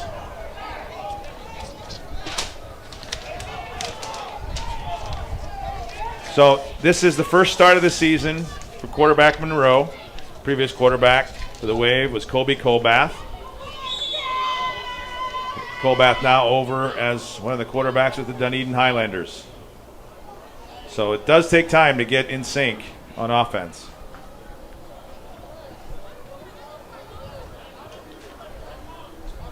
Wave last week in a tough game against the Highlanders, 1-point ball game, 9-8. So they're looking to get back on the winning track here tonight in the UFLX Showcase Game of the Week. 2nd and 15.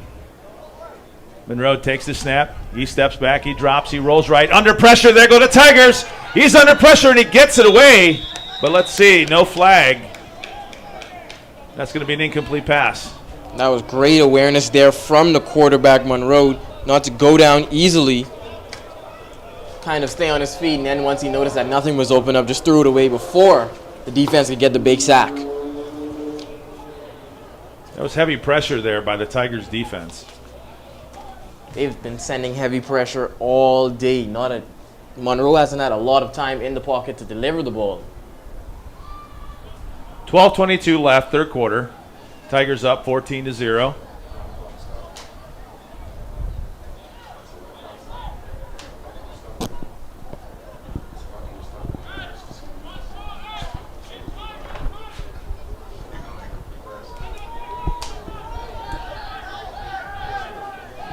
Monroe in the shotgun. It's 3rd and 15. Takes the snap. Drops back. He's looking left. He's pumping. He's looking. He's throwing up high and caught.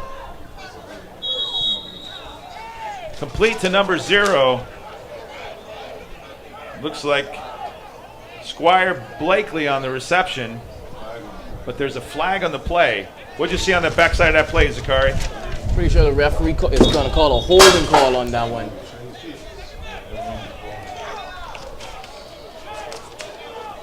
Referee saw a holding, and that play is going backwards for the Florida Wave. It's a tough break.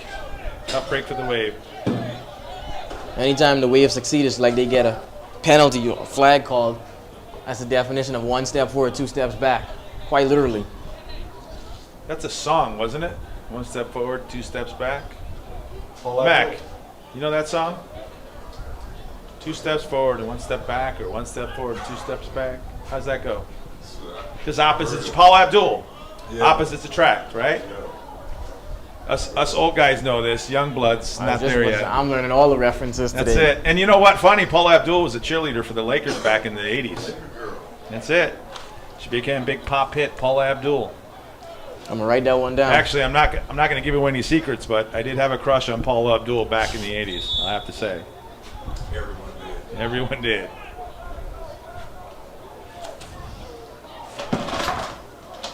So, Paula, if you're listening, come down and see a UFLX game. We have an open invite.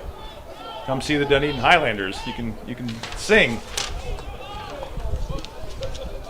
So it's going to be 3rd and very long for the Wave.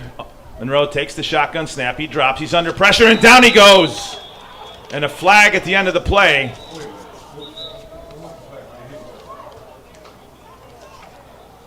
That's a big hit on Monroe. Let's see if it's going to be personal foul penalty.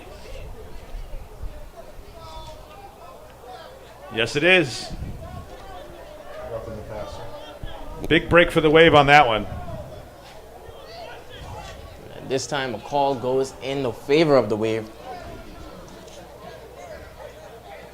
And that's going to be roughing the passer, so that'll give the Wave an automatic first down.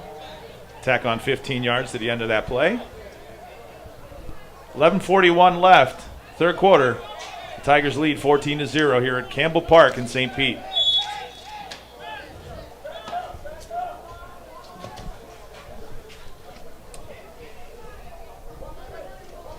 Monroe takes the shotgun snap. He drops back. He's looking left, throwing left, up high, and tipped and incomplete.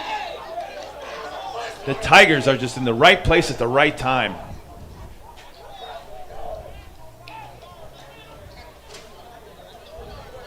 Good read there by Monroe. Just a better defensive play by the Tampa Bay Tigers linebacker to jump up high and almost tip that ball and tip the ball.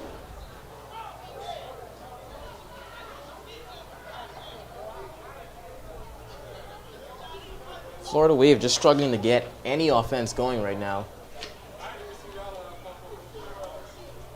The Wave break to huddle. 2nd and 10 coming up. 11:28 left, third quarter.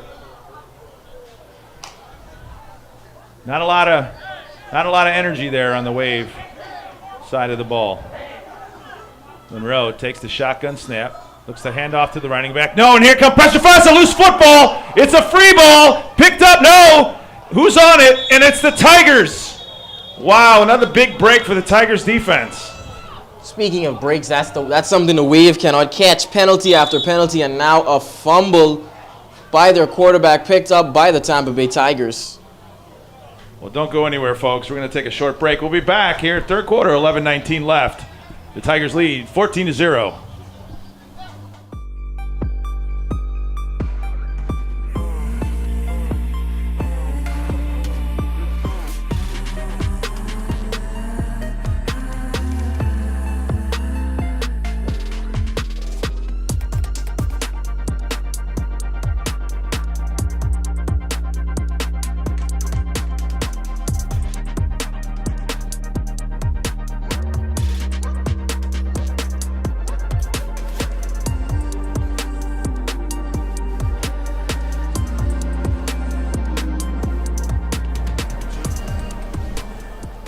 Following the Tigers' turnover, they're threatening again here in the third quarter.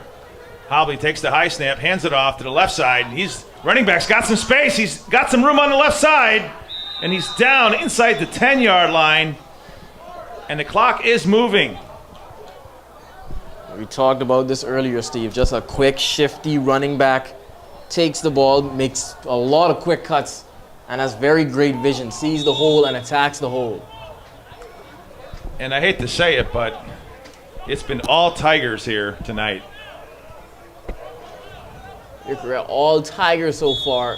Florida Wave haven't been able to answer. And it looks like there's a Tiger shaking up on the play. So we'll be back.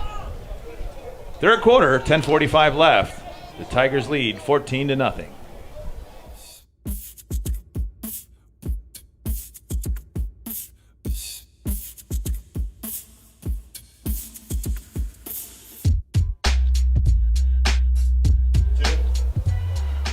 Following that brief injury timeout, we're back. 10:37 and counting, third quarter. The Tigers are threatening again. Ball spotted, looks like around the 2-yard line. We're just inside the 2. Very windy night here in St. Pete.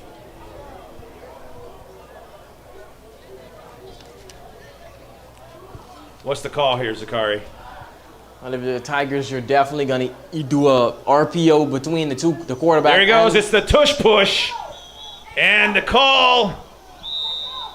What's the call? Touchdown. Tigers. Hobley across the goal line. Another touchdown for the Tampa Bay Tigers.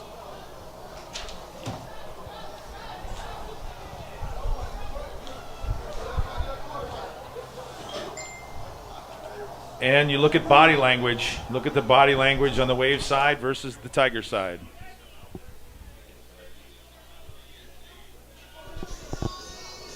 You're correct about that, Steve. I think the Florida Wave just don't have much excitement or energy left. Here we go. We'll attempt a 2-point conversion. Hobley in the shotgun. Takes the snap. High snap. Hands off. Up the middle. And he's going to be, looks like, just short. The conversion attempt is no good. So the score here in St. Pete, the Tigers lead 20-0 with 10 minutes left in the third. To make these next 25 minutes very impactful.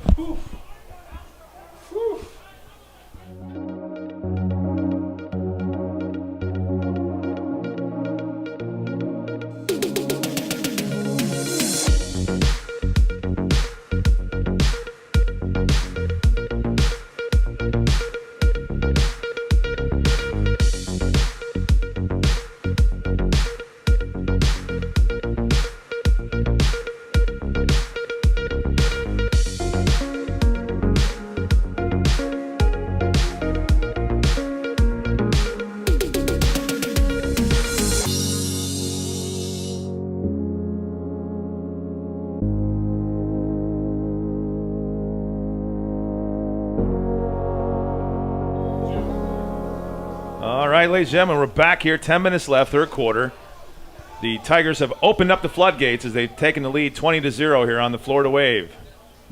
Windy night here in St. Pete in the shadows of Tropicana Field. And here's the kickoff. That ball's going to bounce and go into the end zone for a touchback. Hey, Mac. Zakari, why don't you touch on a few key highlights tonight for the teams? A few key highlights was in the first half, the interception, I believe, for the Florida Wave. That was one, and then the back and forth sacks between the two teams, the fumble from both teams, the Tampa Bay Tigers and the Florida Wave. But I think the thing you really want me to touch on is the razzle-dazzle by the Tampa Bay Tigers quarterback, Kevin Hobley. When he refused to go down, that play got tackled by 3 defenders, didn't go down, chucked it deep into the end zone for an easy touchdown. That started the momentum for the Tigers, and now it's just been special teams plays being made. And that's all a team like the Tigers need to get their momentum going, just a big play like that. The Wave break the huddle, down by 20, third quarter. Fernando Monroe, the quarterback for the Wave. In his shotgun, takes the snap, high snap, brings it down, throws, right side, complete, and tackled immediately by the Tigers defense.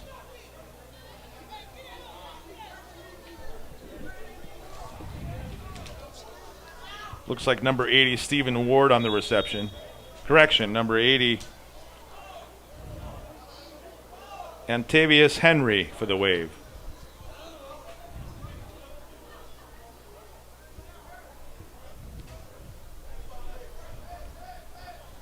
So it'll be 2nd and 10. 9:25 and counting, third quarter. Would you say it's a do-or-die drive here for the Wave? I think it was a do-or-die drive 2 drives ago, but yes, this one definitely is. High snap, pressure, and Monroe gets out of it. He's looking left side, throwing, complete, and that's a catch.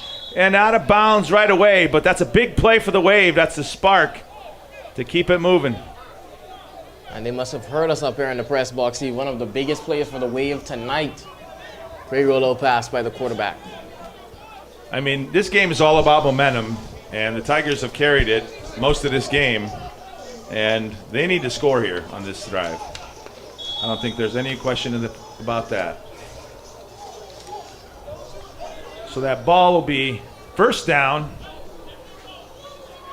at the 40-yard line of the Tigers. 8:55 and counting, third quarter.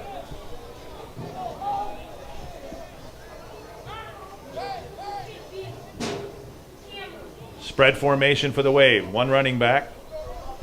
Monroe takes the shotgun, snap, drops, throws right. Screen play to number 23. And tackled and hit hard. Wow, that was a big hit. That reception was made by number 23, Travis Jr.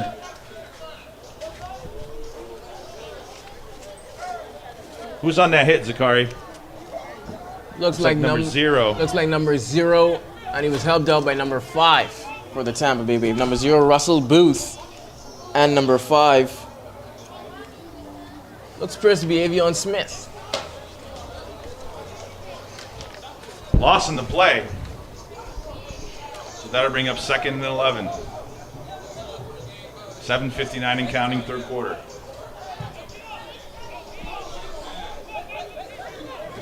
Monroe in a shotgun.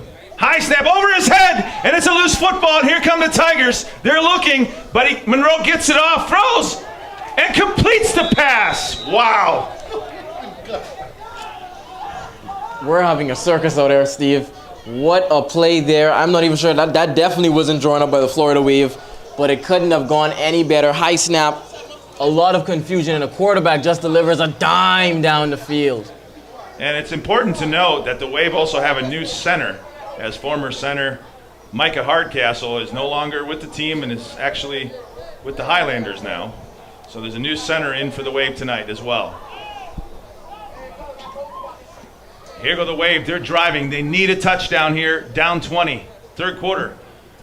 Monroe takes the shotgun snap. Steps up. He's going to break free. He's got some daylight. There he goes. He's moving and he goes down, and that's going to be a flag. Late hit by the Tigers. And don't go anywhere, folks. We got a ball game here, even though it's a 20-point game. What'd you see on that play, Zakari? Great awareness by the quarterback to notice that the pocket was collapsing to get out of the pocket, and even better awareness to slide and avoid the huge hit from the linebacker. And he even forces him into a flag. That's a good decision by Monroe to go down after a big pickup. And the Tigers could not stop in time. And that'll be half the distance to the goal following the personal foul penalty. The Wave are driving. They're inside the 10. Oh, that's another fumbled snap. And he's loose football. Let's see if Monroe can get it off. He breaks free. He tucks it, and a big hit. And down to the ground goes Monroe. Looks like number 21. 21 made the tackle. Tavares Spate. Yeah, Steve, that definitely needs to be the Florida Wave theme song for this one. One step forward, 2 steps back. Every time something good happens, something just terrible happens on the other end. Well, they're playing like the Wave. They're tubular, man. Tubular. Up and down. That's it. Loose football, they get out of it, they throw it, they try to make a play. So following the loss on the play, Wave will have 2nd and goal to go. 5:55 left, third quarter. They need a touchdown here on this drive.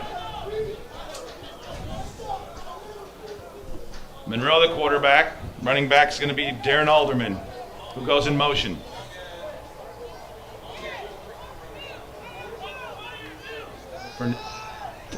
Pass incomplete. It's an interesting formation. It looks like they brought in a tight end on that formation. Yeah, empty backfield there from Monroe. Tried to fit it in a tight window on the goal line. Just passed it too low.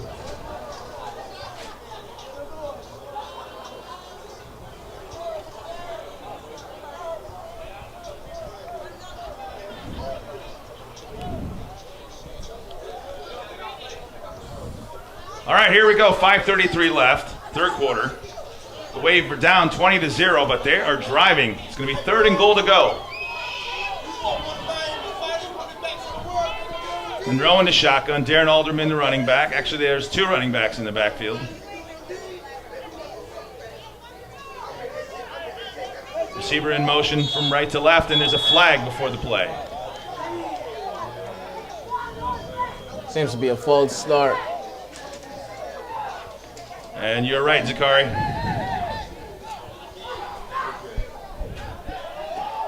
Wave aren't helping their cause right now. At all. Like you mentioned, tubular up and down. They cannot get.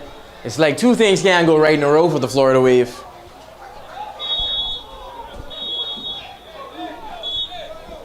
And we have a timeout on the field. Timeout for the Wave with 5:25 left, third quarter. The Tigers lead 20-0.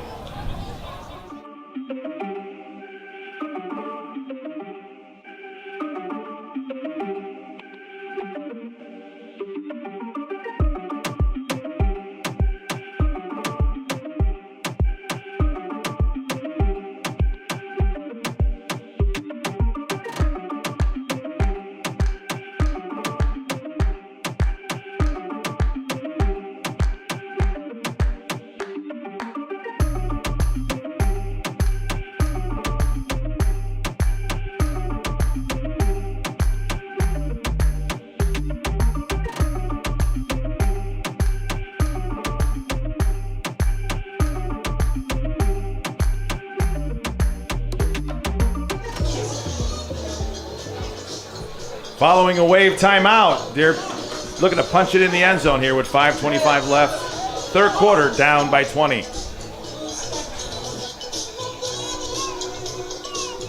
Monroe in the shotgun.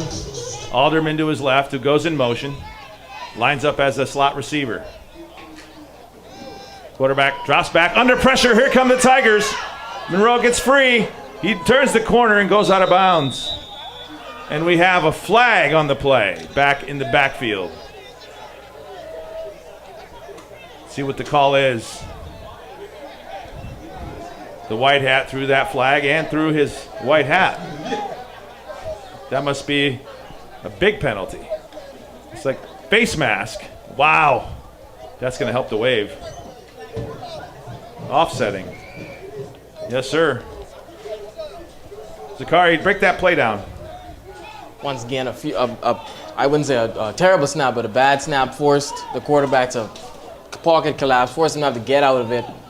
Did a good job avoiding all the D linemen for the Tampa Bay Tigers, got down to the sidelines, and made something of the play, but like you mentioned, face mask.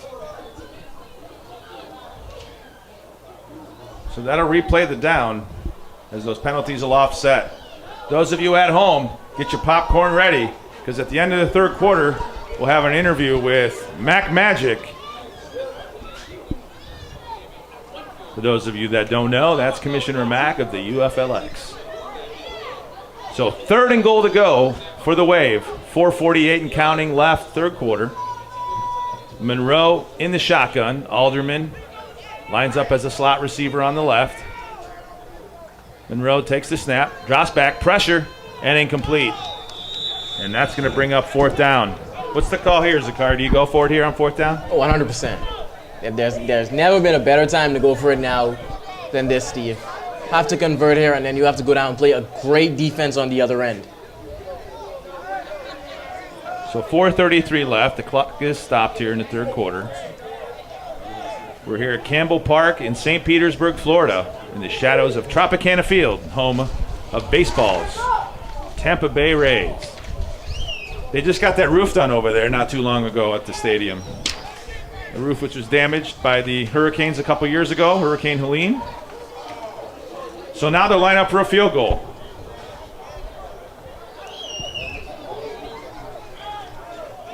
Shocking. I would have seen them go. I thought they would have went for it, Steve.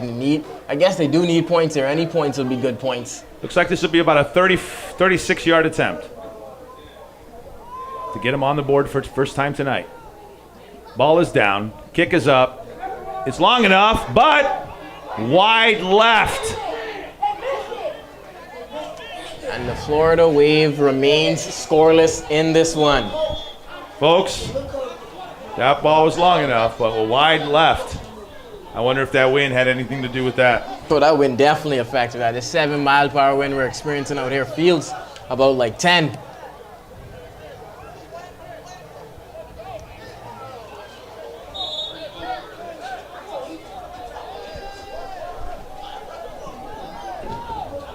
So let's see what the Tampa Tigers get going here in the third quarter. Let's see if they're going to come out throwing or if they're going to look to work this clock a little bit. Up by 20.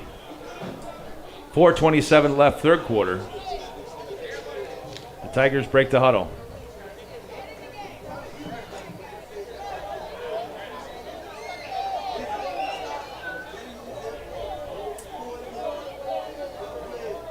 Hobley at quarterback, takes the high snap, brings it down, handoff to the running back who gets a couple yards on the play up the middle.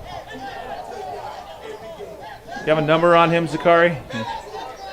Trying to get the number now. Like you mentioned, hard to see the Like numbers. number 20 possibly? Or 22. So it's either number 20 Wells or number 21 Spate. It's probably going to be number 20 Wells as he's listed athlete on the roster. Go tell them the Tigers.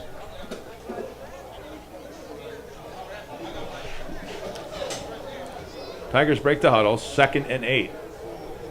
3:48 and counting, third quarter.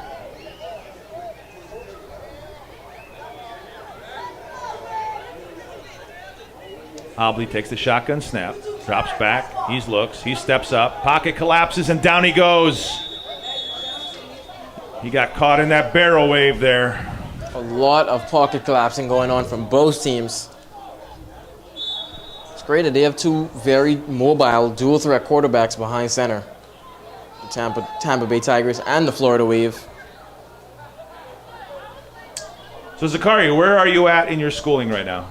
Well, I'm currently about 5 months away from graduating in July. Just completed one of my second to last or third to last classes.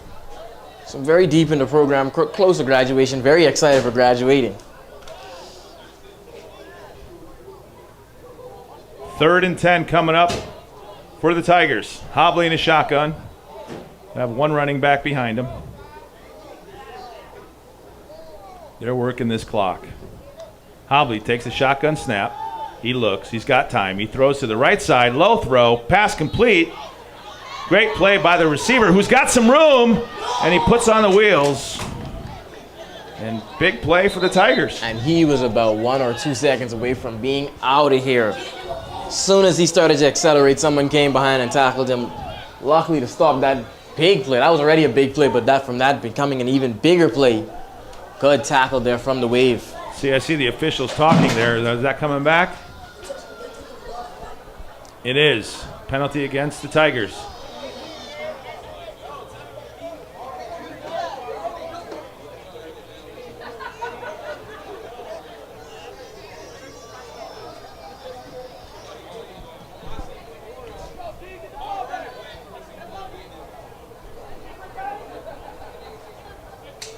.244 left, third quarter.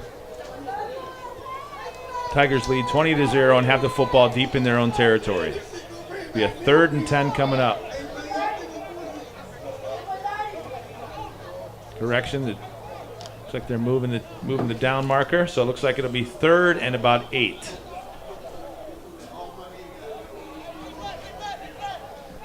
Hobley at quarterback, one running back. Handoff to the running back who runs right side, bounces off some tacklers and picks up a couple.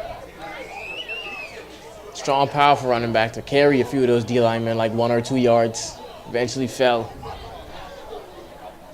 Clock moving, 2:10 left, third quarter. Florida Wave have to find a way to get the ball back and get some points on the board. Tampa Bay Tigers are in commanding control of this one. Let's see if the Wave bring the heat on this play.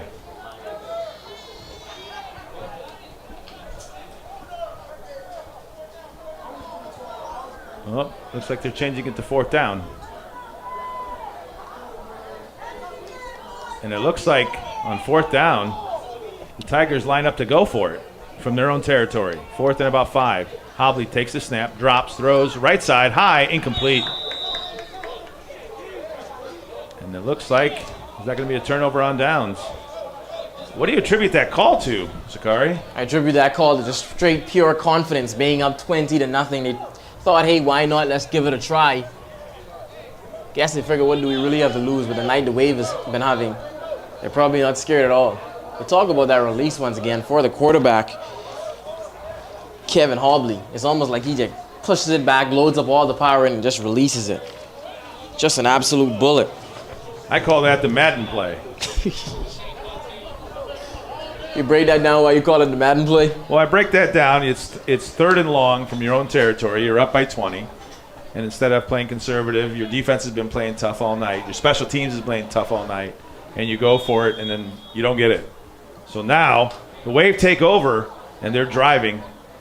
They're deep in Tiger territory now, which could set them up to get them back in this game. Let's hope the Wave can take advantage of this opportunity they have been gifted. I know how you young bloods are. You go for it on 4th and 30 on Madden from your own 5. I was about to say, it's not even them just enjoying the comfortable lead. Some people on Madden never punt the ball. So here go the Wave with Monroe at quarterback, who takes the snap, drops back, pressure, and there are the Tigers, and again that defensive line makes a play.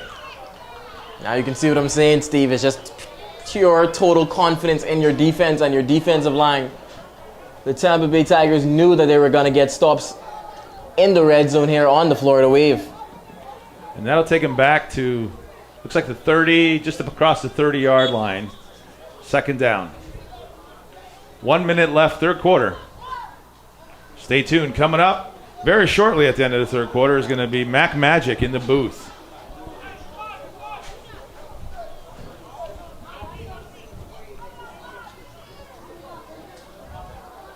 Monroe in the shotgun, second and long. Fakes the handoff, rolls right. He motions to his receiver, throws up high. He's got 0 and incomplete. He had number 0, Squire Blakely, the intended receiver. And now it'll be third down. And that was great coverage there by number 5 for the Tampa Bay Tigers. So do you have an idea where you're at next week? Have you gotten your schedule yet? Oh, yes, sir. Where am I? I think it's advanced reporting now. That's the class I'm going in, advanced reporting. And then are you scheduled for a game next week in the UFLX? Don't know yet? Don't know yet. Well, keep your eye out for Zakari McKenzie for further broadcasts with the UFLX. If I do call another one, I hope it's with you. All right, love it. Monroe takes the shotgun snap. He's under pressure. Here come the Tigers. Moore gets it off, completes the pass. Uh-oh, look out. Nobody in front of him. Touchdown! Wow. And Monroe is slow to get up, but it's a touchdown for the Wave. Touchdown, touchdown, touchdown, Steve. That's what they needed to reignite this comeback for the Florida Wave. 23.7 seconds left, third quarter. The Wave are finally on the board tonight. And I got to imagine they're going to kick here because the Wave do have a pretty good kicker over there. And this will cut it down to a 2-score game. You're correct. Number 20, Santiago Tovar, kicker for the Florida Wave. And this is NFL rules, so the ball will be placed at the 15. So this is basically a 32-yard attempt for a point after. Number 5, Malsney Jr. to hold. Snap is back. Ball is down. Kick is up. Low. And through. So add one more for the Wave. With 23.7 seconds left in the third quarter, it's the Tigers 20, Wave 7. Don't go anywhere.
All right, finally a touchdown by the Wave.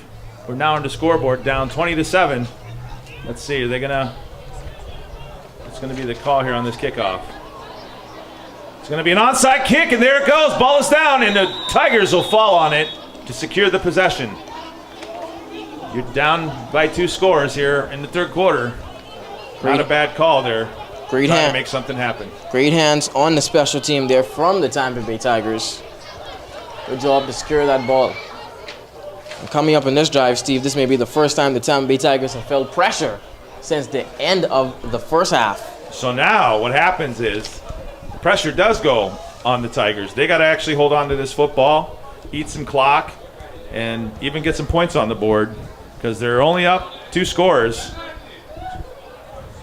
And in the UFLX, you never know what can happen. I was about to say we've seen that 2 scores can go like that, Steve. And that's what's great, right? Tight ball games, competitive games. It's great to see. And, you know, I personally don't like blowout games. It's not fun on either side of the ball. So a tight game is always good for everybody involved. You're correct. And this game has had everything, like we said. Fumbles, interceptions, deep ball throws, quarterbacks breaking tackles.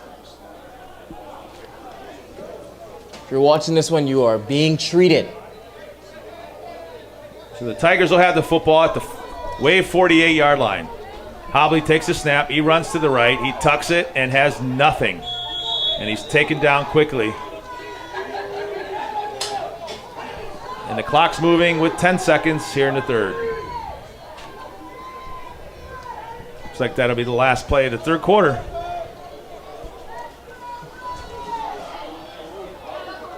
And we've reached the end of the third quarter. This score, the Tampa Bay Tigers 20, the Florida Wave 7. I'm Steve Carosi here on the UFLX Showcase Game of the Week for Week 4.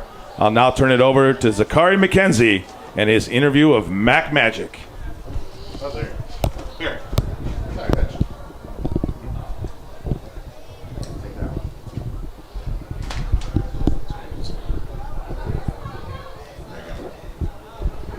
Hello, this is Zachary McKenzie here, interviewing the commissioner of the UFLX, Mac Magic, like Mac you said, Magic, Steve. that's right. Yeah. All right, first question. Yes, sir. You once were on record saying that this league is almost like a second chance for the average man. Yes. How did you feel the community and the men of this community needed this second chance? Yes, I mean, the second chance for the average man. I mean, I know so many people who've actually played football for so many years, from the little leagues to high school. Some went to college and things of that nature there, but they just didn't have that opportunity to actually move forward and actually go to the next level or anything of that nature there. So we're just here, man, to give all players the opportunity there, if they still had that itch or anything of that nature, to still be able to make some moves, be able to get that film and move on to the next level if they're going to further their education or if they're going meant to actually make some money in paid leagues as well. Okay, and we may have some new viewers here watching. What's one thing or a few things you want to stick in the mind of them, or maybe the culture of the UFLX? Well, I mean, one thing here at the UFLX, man, we actually strive for greatness, strive for protection. Yes, man, we are extreme, and we are UFLX strong as well. So, I just want my guys, man, to just do everything possible to make things happen at all times and be able to achieve all of their goals as well. Correct, and after the hiatus this league kind of had, now it's up to 20 to 22 teams. How do you maybe see the future of this league going and maybe the growth of it? Yes, man, we're looking for a lot of growth, in our league here. We're starting off here in the state of Florida, looking to probably, move forward, man, with multiple states there moving forward in the Southeast.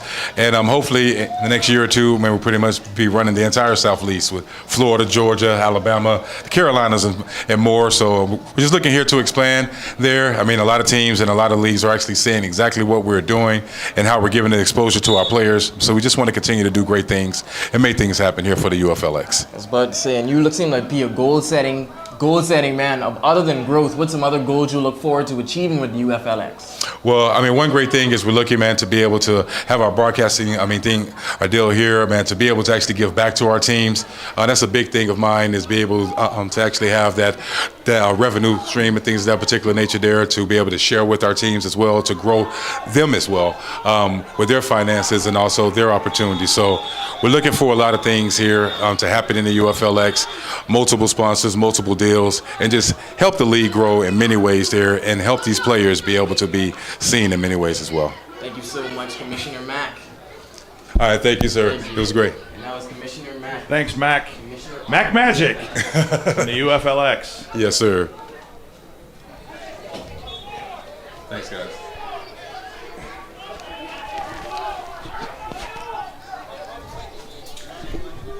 And now we're back in the fourth quarter. A hot fourth quarter, as some would say, in St. Petersburg, between a game between the Tampa Bay Tigers and Florida Wave. If you're just joining, Tampa Bay Tigers have 20 points, Florida Wave 7. Tigers also on offense looking to hold this small lead.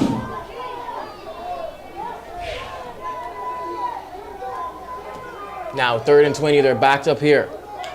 Kevin Holby takes the snap. Being pressured. Gets away from all the pressure now. Going upfield, searching for a receiver. Throws it downfield. Couldn't get the connection. There's a flag on the play. And it seems to be a flag on the play, Steve, but what a rollout there from Kevin Hobley. He's fun to watch. He is great. Prime time, as some would say, Steve.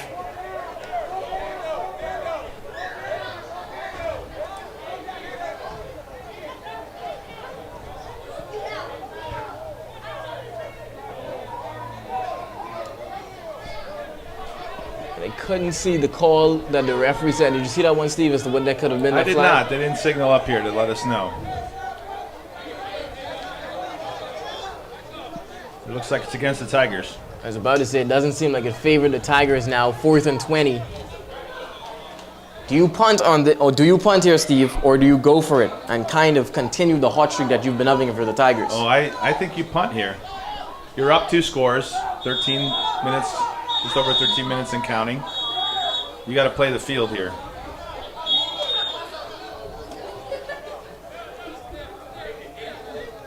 Timeout, Tigers. Timeout, Tigers. If you're watching, don't go anywhere.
We're back in the UFLX League. Tampa Bay Tigers up 20-7, 4th and 20. Looks like they will punt this one, Steve. That's a good decision by the Tigers. Short punt, and Tampa's waiting. And they touch it to down the Florida Wave. Uh-oh, and it seems to be a bit of a flags there. scuffle going on. The energy's heating up. We'll be back. We'll be back from the UFLX.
Back at St. Petersburg here in the game with the Florida Wave against the Tampa Bay Tigers. Florida Wave now 1st and 10. Seems to be on their own around the 50-yard line. Little extracurricular there by both teams. Looks like that was separated well. All right, Steve, you're the head coach for the Florida Wave. What's the plan here to get some offense going for you? Well, you got to stay true to the short game. There's still a lot of time left on the clock, and you don't want to have to throw it deep here early. You're correct. 13 minutes left in this one. Our quarterback, Monroe, takes the snap. Getting pressure in the backfield. They missed Broke the tackle. sack. Now he'll take it up the field and gets out of bounds just before the tackle. They had him. They've had him all night and just can't secure the tackle. Let's see while they're marked that out of bounds. That will result in a first down. Don't sleep on Monroe. He's got some wheels. Both these quarterbacks, and that marks about seems to be like around the 48-yard line here for the Florida Wave. Great way to start off a drive, especially a money drive here, Steve. This is a very important drive for the Wave here. They're down 2 scores, 20-7 with 12:33 and counting. Now Monroe, running back motion out of the backfield. He'll take the snap, searches, quick fires to the wide receiver. Good catch there. Quick tackle, quick wrap up there from the Tampa Bay Tigers. That's a good completion there. Florida Wave offense finally starting to seem to get in motion. And that was a gain of 8 yards, now 2nd and 2 for the Florida Wave. I'll stop to the right hand and cross his arms. I don't care. I don't stop until he stop. Y'all know. I know. It looks like we have stoppage. We have an injury. We'll be back in a 20-7 lead for the Tigers.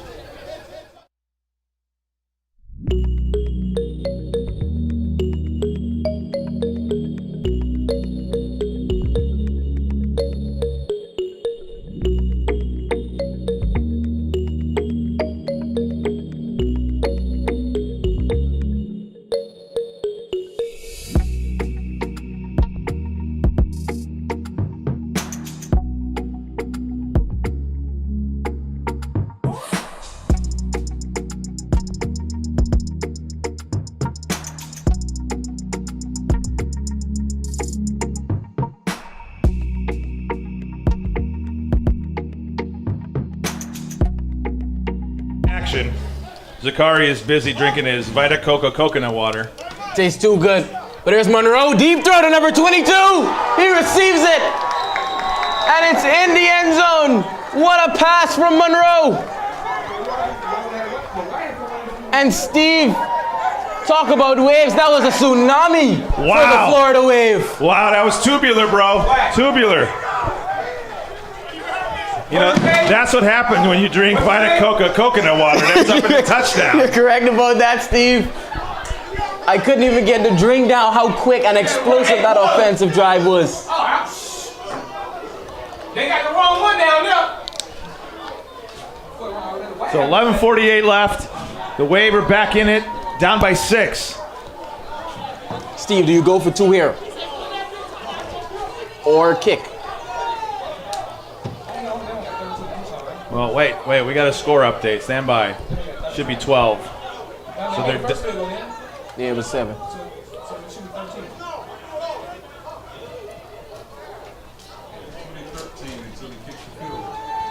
Florida Wave now have almost completed the comeback. Now 20-13. Only down by 7 before the kick. Kick here by number 20, Santiago Tovar. Kick is up. And the kick is good. Here you go, Zakari. Bang! He puts it in. And we got a brand new ball game. 2014 Tigers holding on by the skin of their teeth. We'll be back. 11:48 left, 4th quarter.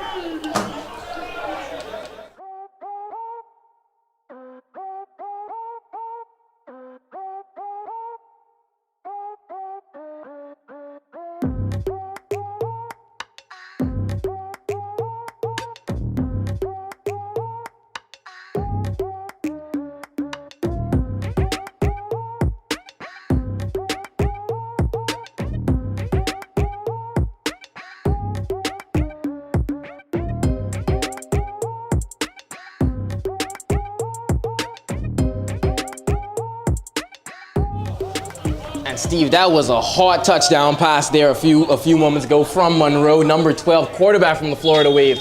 Deep ball to find number 22 in the end zone. Well, it's a brand new ball game, Zakari.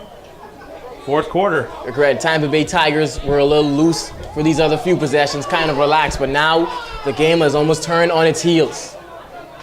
This is your UFLX Showcase Game of the Week for Week 4 here on Sunday night. Florida Wave, Tovar on the kickoff.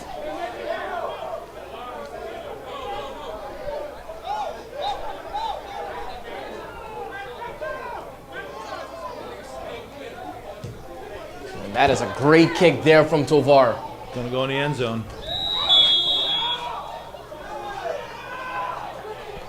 And that's gonna be a touchback. That's gonna be a touchback for the Florida Wave. For the Tampa Bay Tigers. 11:48 left, 4th quarter. Tigers lead by the skin of their teeth, 20-14.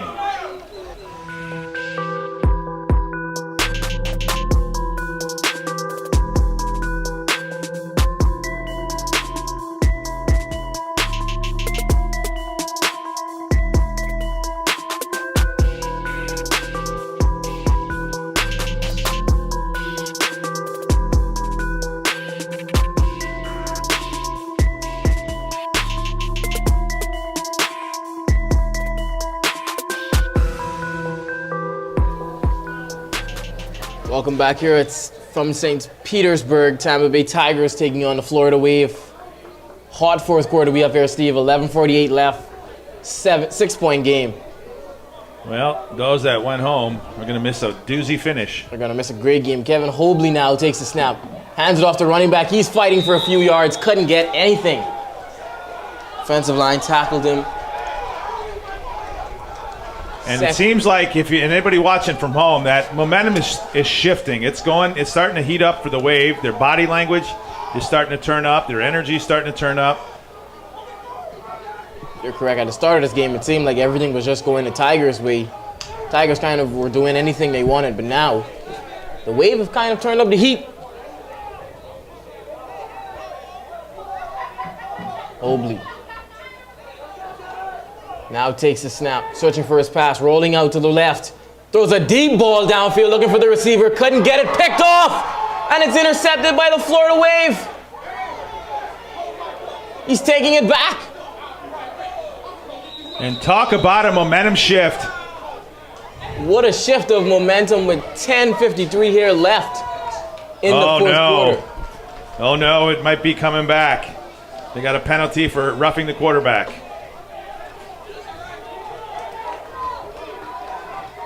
That will negate the interception. Interception negated. Still Tampa Bay Tigers ball. Get the white hat. Get the white hat. That's going to give him a first down. What a play. That could have changed this game, but unfortunately, it goes against the Wave. That was a beautiful setup. Like you mentioned, that was a perfect momentum changer there for the Tampa Bay Tigers and the Florida Wave. All right, gentlemen at home, hopefully you're watching this UFLX Showcase Game of the Week with your lady. Make sure on the next time out you head over and get her a nice cold beverage to enjoy this fourth quarter.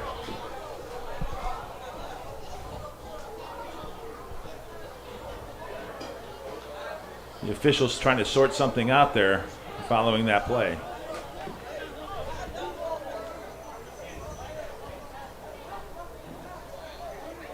So Zakari, do you know the St. Pete area at all?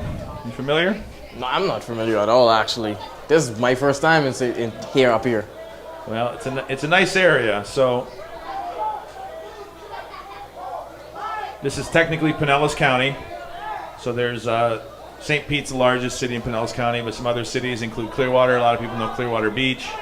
Obviously, I'm partial to Dunedin because I love Dunedin. Yep. And it's got a lot of cities. Tarpon Springs is in Pinellas County. So some great areas, beautiful beaches, great destination for people all over the country. And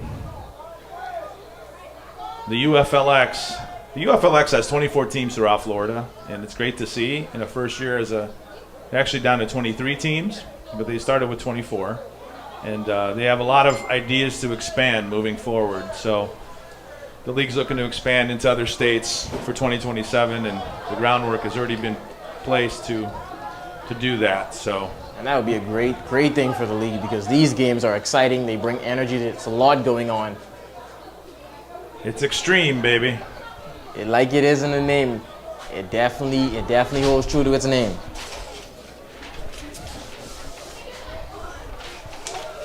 .53 left, fourth quarter. Tigers lead 20-14. See, the officials are still conversing. See if they have that sorted out. Officials trying to make sure they get everything right in the final moments. Compliment to the officials to make sure they get this call right. White hat.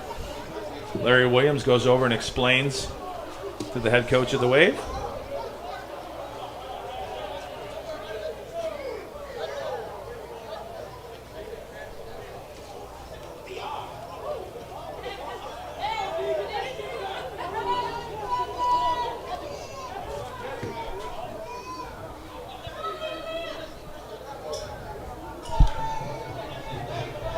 And now the Tampa Bay Tigers break the huddle. So first and 10, 10:53 minutes left in the fourth quarter. Tigers need a point here. Obley takes a snap, hands it off to the running back. He sees daylight, fighting for more, and he stopped just before the first down marker. That was a good run.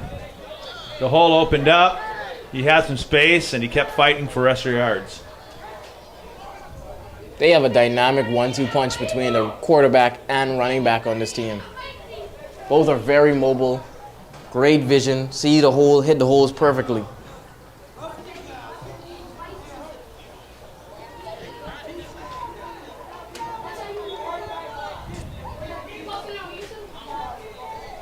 Tigers now come out of the huddle. Two receivers on both sides here for the Tigers. Obley takes a snap, gets pressured in the backfield, Fake the throw, got tackled, and it's a flag on the play. White hat throws the flag. See if that's going to be personal foul again. That looks like a face mask possibly. About to say he seems to be motioning for a face mask call. Oh, man. Penalty against the Wave again. Story of the night.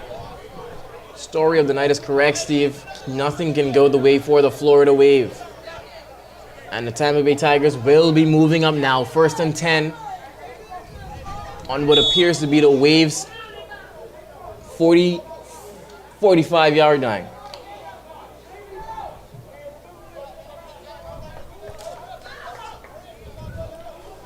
This would be a statement drive here for the Tigers if they happen to punch it in. Will be now behind center. Take high snap there. Hands it off to running back. He fought for about 5 yards. Some other scores around the UFLX from week 4. The Lions beat the Fort Pierce Bengals 39-8. The Dunedin Highlanders beat the Florida Cougars 23-14. The Chaos and Indians game was postponed till later in the season. The Bulls defeat the Bereans 37-8. The Knights defeat the Sharks 22-16. The new Rhinos, the former Jets, they're now the Rhinos. They defeat the Golden Eagles 34-2. The Sun Devils beat the Monsters 58-0. The Cobras defeated the Ducks 49-0. And the Blue Devils and Ballers played. And Hobley tried to fit it in a tight window there for his receiver. Just ball went out of bounds. Blue Devils won that game big. And here we are now in the last game of the week for week 4. It's the Tampa Bay Tigers at the Florida Wave. The Florida Wave trying to make a comeback here late in the 4th quarter. They've got the Tampa Bay Tigers down to a 3rd and 8 on the Florida Wave 40-yard line. Just about 40-yard line.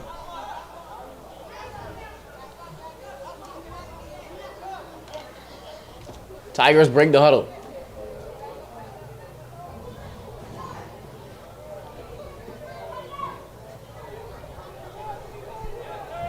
It's a 3rd and long here. Big down here, big down.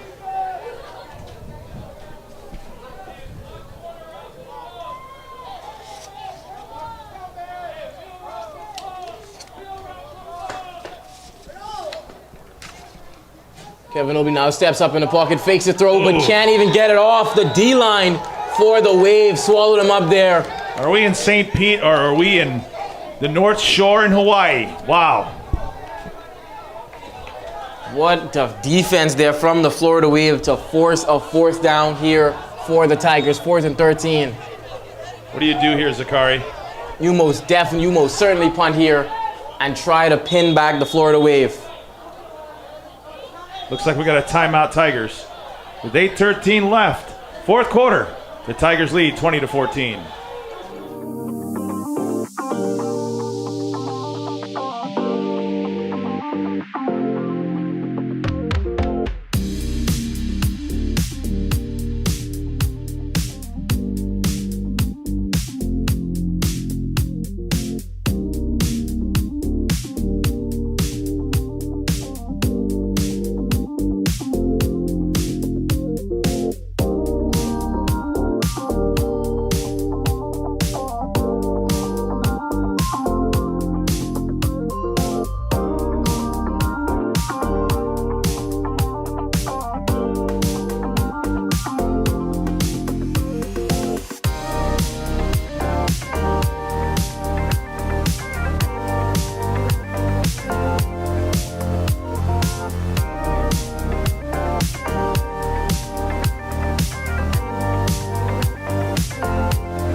And we're back here in the 4th quarter with just 8:13 left. Tampa Bay Tigers push back to a 4th and 13. looking like they're about to punt this one to the Florida Wave, who are seeking a desperate comeback, only down by 6. You know the phrase, you young bloods know the phrase, coffin corner? Yeah, that's definitely still part of the phrase. All right. Wasn't sure if it's still around with you young bloods. That is exactly what the Tampa Bay Tigers are hoping for on this punt. No, they're going. Looks to be a fake punt now. Couldn't get it off to the receiver, just a few yards short of him. And now that it would be a turnover on downs for the Tigers. Wave will get the ball at the 50-yard line. Zakari, what do you say on that play? That is insanity at its highest peak right there, Steve. That's extreme. You keep finding a way to use it. I love the way you keep finding ways to use it. Extreme is way better of a word, like you mentioned. I guess we hope the Tigers at least hope that they don't have to replay that play in their head, because they're up by 6 and they could have pinned the Wave deep. The Tiger defense has been stepping it up all night, but let's see what happens here. Correct. The Wave, Monroe, someone who's definitely been stepping up all night, now takes the snap, but the referees, flags being thrown, whistles being blown. A lot of action here at the start of the snap.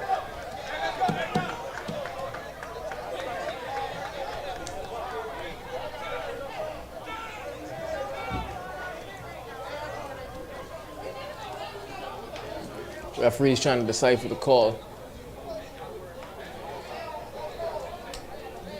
Couldn't see what the call was, but it seems to be on the Tampa Bay Tigers. Moves up the Florida Wave. Now they're at the 50-yard line, 1st and 10. 8 minutes to go in the 4th quarter. Running back motion out the backfield. Looks like it's 2nd and 5. Monroe throws it quick off the snap. That's near the sticks. And completion for Monroe. That's going to be a 1st down. 7:38 and counting, 4th quarter. Good start to the drive here for the Florida Wave, Steve. This is a money, like you mentioned, this is even more of a money drive than the ones before. You do not want the Tigers to get their hands on this ball to where they can drain the clock.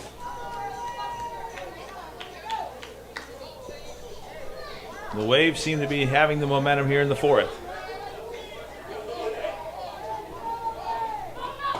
Running back once again out of the backfield. Good snap to Monroe. He drops back. Pressure on him. Launches it deep.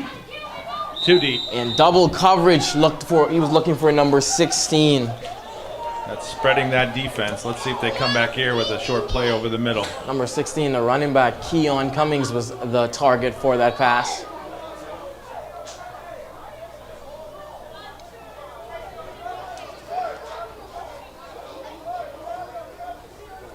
Wave now in the huddle, trying to decide a play. 2nd and 10. 7 minutes to go in the 4th quarter. Yep. That ball is back at that magic spot again, the 50. The 50, that was the yard line in the first half. A lot of the game was being played in the midfield now. It's heating up ever since. Snap now, Monroe drops back. Throws a pass, receiver caught. He'll try and make it work. Fighting off the tackle. Tackles managed to finally get him down. That looks to be number 29. Dezuan Davis with the catch and reception. He was fighting for those yards though, Steve. You know what? Every play that ends up moving forward is a great opportunity for the Wave.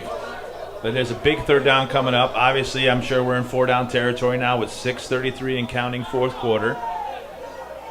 But the Wave are moving. And you can see the strategy has kind of changed now. It's almost like quick passes. As soon as you get the ball, get it out quick, get on the ground, keep the offense moving.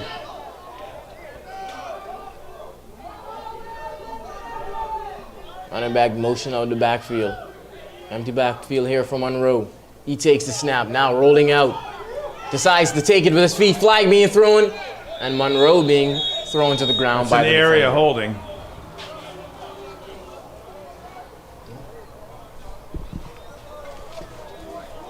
And you're correct, Steve. It is a holding call.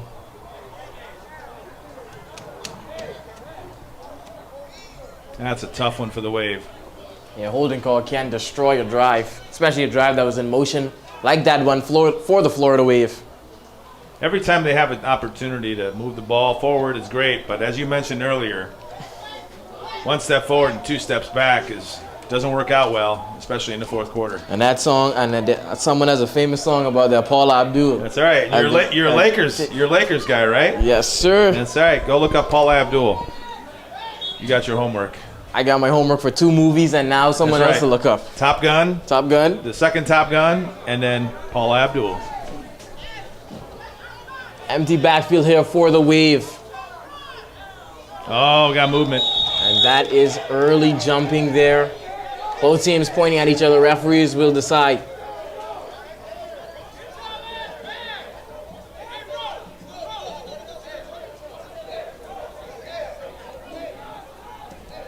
So the officials look to sort this out.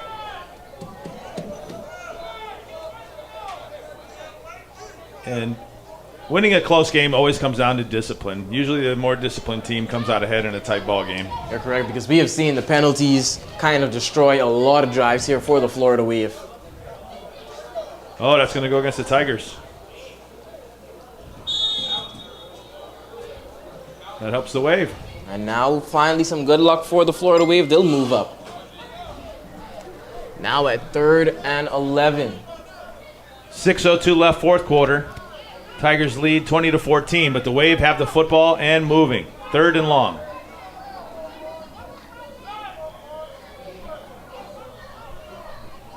Monroe with the snap, being pressured in the backfield, gets it off quick, looking for out route for the receiver. What's the call? It's a catch? Flag on the play, Flag looks on the like. play. Right in the middle of the field. A lot of flags being thrown on this drive here for the Florida Wave. See what the call is.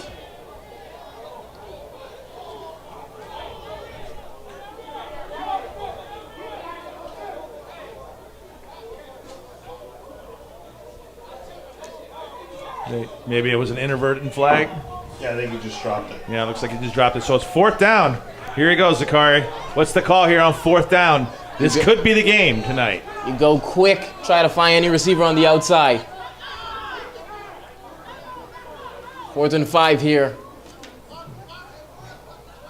Monroe takes the snap. Searches for the receiver quick, like I said, and he caught it. That is a reception. Drive continues to move for the Florida Wave. That is number 29 for the Florida Wave. Once again, Dezuan Davis. Big receiver here in the 4th quarter. Well, don't go anywhere. Because, Zakari, what can happen here is the Wave can score a touchdown to tie the game, and then it's going to come down to a point after attempt. Potentially, we have overtime brewing here in St. Pete tonight. That would really be something. Overtime was probably not on anyone's bingo cards after that first half.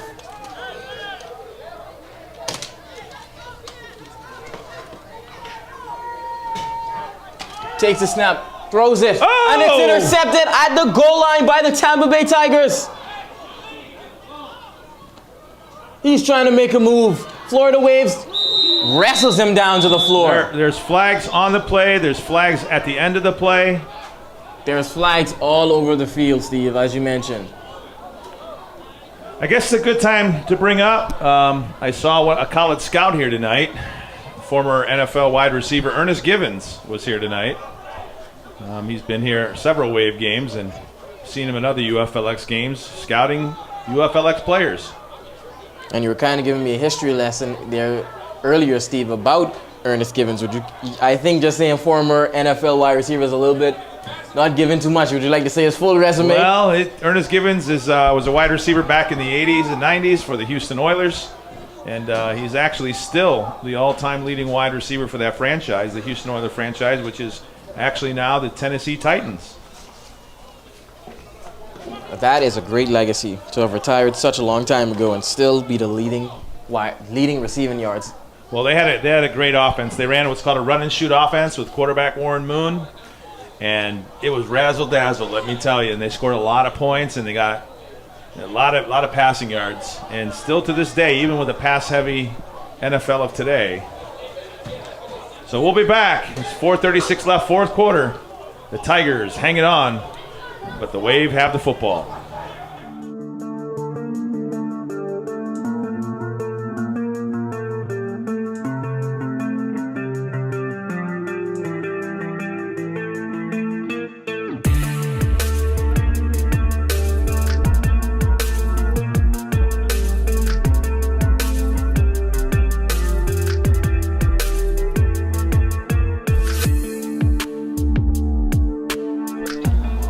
Well, Steve, we kind of was talking about in the break, the tide seemed like it was about to turn for the Florida Wave, but now, like you said, the Tigers have the ball. I misspoke. The Tigers have the football.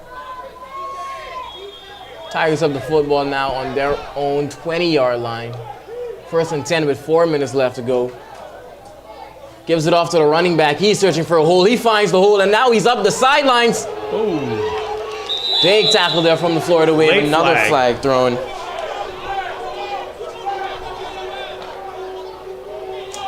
This is a very, very intense game here in the fourth. It's definitely heating up, like I said. The polar opposite to the first half. It's 4:25 left, fourth quarter. Tigers lead 20-14, and they have the football. I think the move here, Steve, is to drain the clock. At least try to get in the field goal range.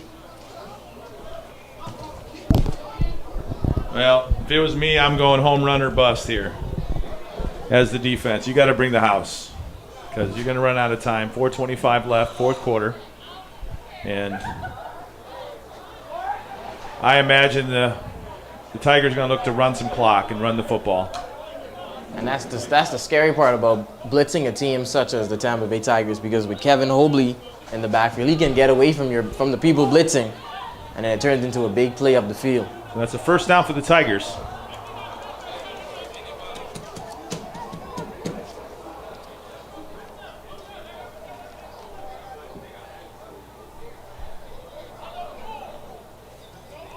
We have the time up on the bottom right of your screen. That is the unofficial time. Tigers now at the 50-yard line. We'll do our best to keep that accurate, but it will get adjusted in between plays if necessary.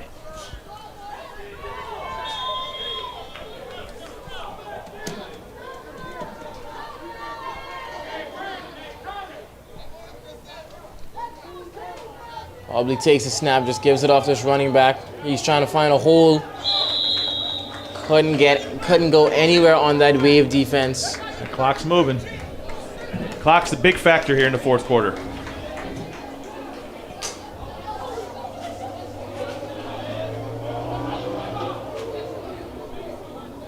Four minutes and counting.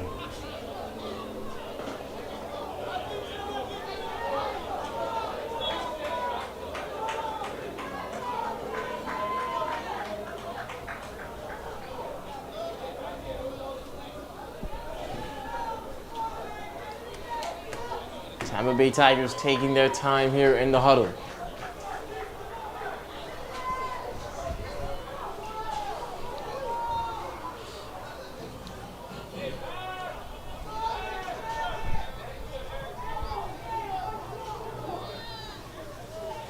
Second and 12 here for the Tigers. Hobley takes the snap, searching for a pass, but batted down by the D-line. Another incompletion there for the Tigers, stops the clock.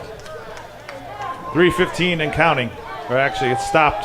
3:15 left, fourth quarter.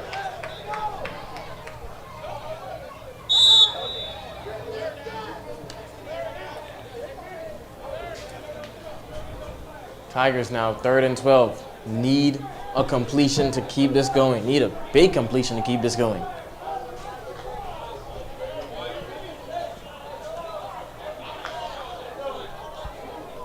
Third and long coming up for the Tigers. Let's see if they're going to work on that clock or if they're going to take a chance here and throw on third down. What would you do in this situation, Steve? I'd go with the run. I'd play the clock game. The defense for the Tigers have been strong. Now Hobley takes it. It's going in. That got deflected by another D-line. But more importantly, the clock stops with 3:10. 3:10, Florida Wave have the ball. And fourth down. And it's fourth down now for the Tigers. Shirley They punt in this situation.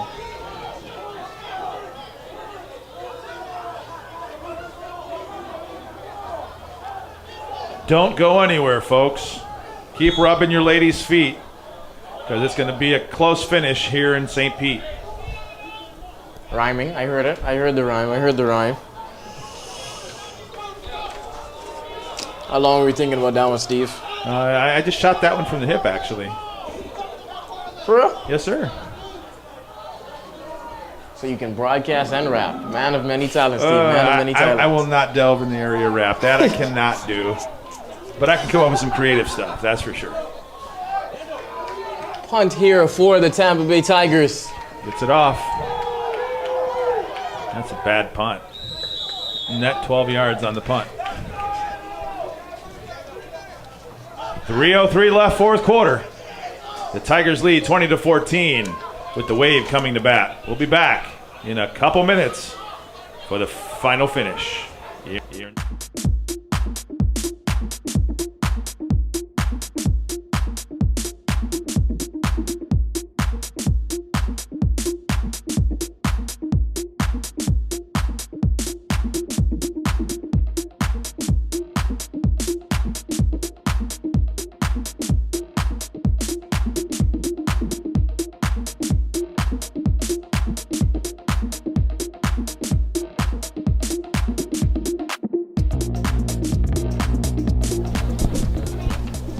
Minutes left here in the matchup between the Florida Wave and the Tampa Bay Tigers for the UFLX League.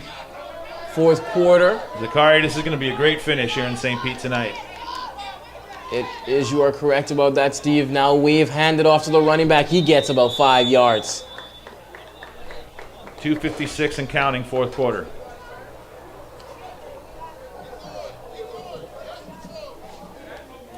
And that clock will run. We are 45 seconds away from the 2-minute warning. This is the NFL rules here, so the clock will stop at the 2-minute warning here in the fourth quarter. Florida Wave have to play very safe here. No unneeded turnovers. No bad snaps as they've had all game. QB Monroe takes the snap. Hands it off once again to the running back, and he is swallowed up by that defensive line. Only gets about another 2 yards. That's Alderman on the carry. That might be the last play before the 2-minute warning. We've got 2:05 and counting. And we've reached the 2-minute warning. 2-minute warning. Big game here in the fourth quarter between the Tampa Bay Tigers and the Florida Wave in the UFLX League. Don't go anywhere.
Back here in the fourth quarter of the UFLX League between the Florida Wave and the Tampa Bay Tigers. 2 minutes left, fourth quarter. Wave looking to complete the comeback. Big snap now in the backfield. Throws it, couldn't get it off. Monroe just put a little too much power on that. It was a good spot, though. Two defensive backs on the coverage. Good defensive play there from the Tampa Bay Tigers. Don't need to allow anything over the top. Try to keep everything in front of them.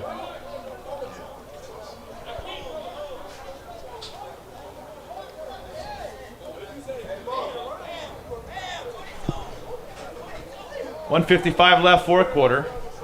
Tigers lead 20-14. And appears to be 4th and 5 here for the Florida Wave. I guess we can cue up the bell tones on this 4th down, because if the Wave don't get it, that might be. Going to have a timeout? No, they break the huddle. Big call here, Zakari. 4th down and looks like 4. Got to go with a quick pass from Monroe. Receivers have to get a good release and get open. Monroe now takes the snap, drops back, throws it. Ball hit the ground, incompletion, turnover on downs for the Florida Wave. The Tampa Bay Tigers survived that drive. And now, Steve, all they have to do is secure the ball and run the clock out. Great defense there from the Tampa Bay Tigers.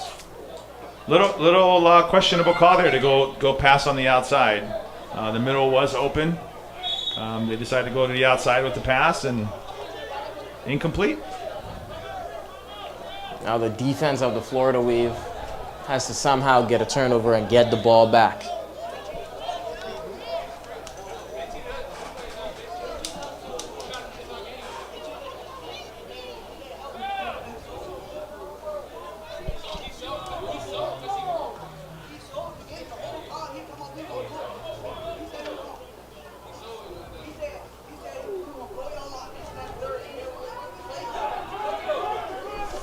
.149 left, 4th quarter. Tigers lead 20-14.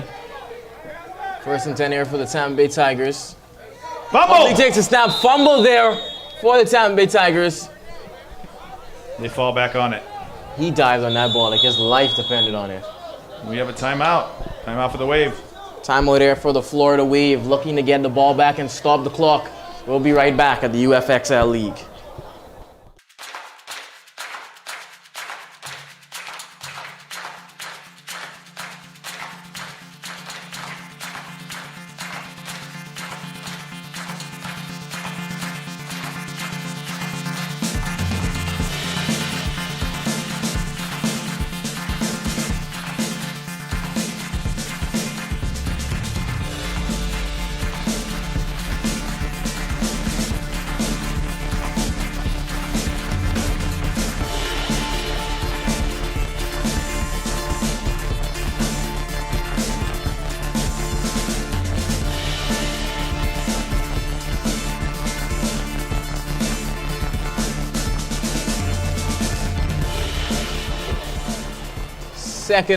Second and 13 here for the Tampa Bay Tigers. Just 1 minute, 39 seconds left to go in this 4th quarter.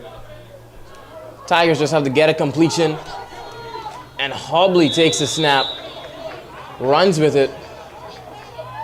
Just trying to get down and stop and keep the clock running, but that'll be a timeout for the Florida Wave. 1:32 left, 4th quarter. It's one play at a time here.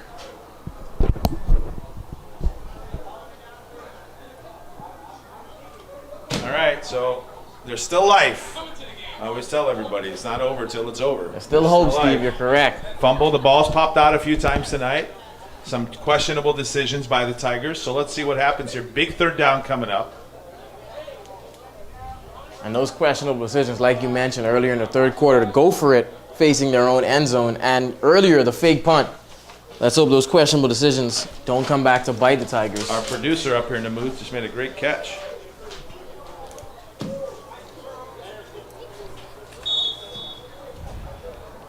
Beautiful night for football here in St. Pete. It's the Sunday night UFLX Showcase Game of the Week for Week 4. The Tampa Bay Tigers at the Florida Wave here at Campbell Park in downtown St. Pete. Tigers break the huddle. 1st down.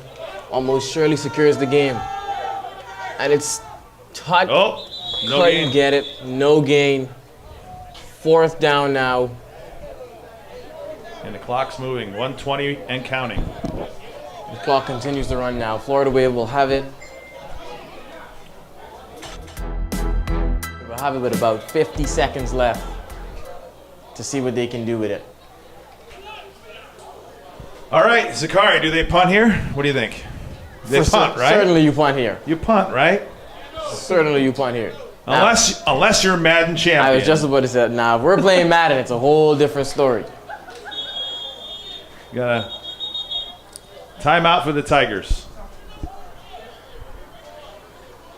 51 seconds left, fourth quarter. Tigers lead 20-14. We'll be back for a fantastic finish here in St. Pete.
Tampa Bay Tigers now about to punt the ball to the Florida Wave with just about 51 seconds left. This is a big play here, Zakari. Watch the Wave bring the house. And he gets the punt off. Good one here. Tampa Bay Tigers waiting until it completely stops. And now the touch 42 seconds. Well, here we go. This is what dreams are made of, right? As a little kid playing in the park. I was about to say, a game winner in the NBA Finals and a winning touchdown in the Super Bowl are the moments you dream of. The moments you practice in your backyard about 100 times. 42 seconds left, fourth quarter. Tigers are holding on 20-14. They've led the whole night, but the Wave have a chance. And if you're the Tigers, you play extremely back here, Steve. Don't allow anybody to get in the back of you. Let's see if they go Marty Ball here. You young bloods don't know Marty Ball, do you? Not all. Marty Schottenheimer, great NFL coach, but he would always go into like a huge prevent defense if they're up, and he lost games that way. 42 seconds to go. Got him! And that is a big sack there from the Tampa Bay Tigers D lineman. That's Number 12, Monroe, just got caught up there in all the pocket collapsing. They almost got to spike this football. Now Wave, got to go quick. Yes. Spiked it. Monroe quickly. 22 seconds left, fourth quarter. That was a big sack by the Tigers. Huge sack, and now in a blink of an eye, it's 3rd and 15 with just 22 seconds left on the game. Wave have no timeouts, and now their back is against the wall. So that'll bring up third down now after the spike. Well, it's been a pleasure tonight, Zakari. It's been a great time. Yes, Steve, we started off a bit rocky with my helicopter being late. That's right. Dropping into the game about. Here we go. It's third down and long. Florida Wave now. Monroe takes the snap, searching. Getting pressure by the D-line, rolls out to the left. Ordering his men downfield, couldn't get it. Pass it to number 28. 22 seconds left. 29. No, we had about 12 seconds. Like 12. That never started. Yeah, That we should was be at 12. that was Desjuan Davis who dropped the pass there. So 12 seconds left, fourth quarter. Here comes the do-or-die play for the Wave. What do you think they have drawn up in their playbook for this fourth and very long? Down by 6 with 12 seconds to go. Everyone has to go deep. Running back, maybe delay a few seconds after the wide receivers. And here he is. Mac Magic has joined us in the booth for this finish. Yes. Mac Magic coming up to get the plaque, and he'll be down on the field for the plaque presentation for the winner of this ballgame tonight. The UFLX Showcase Game of the Week for Week 4.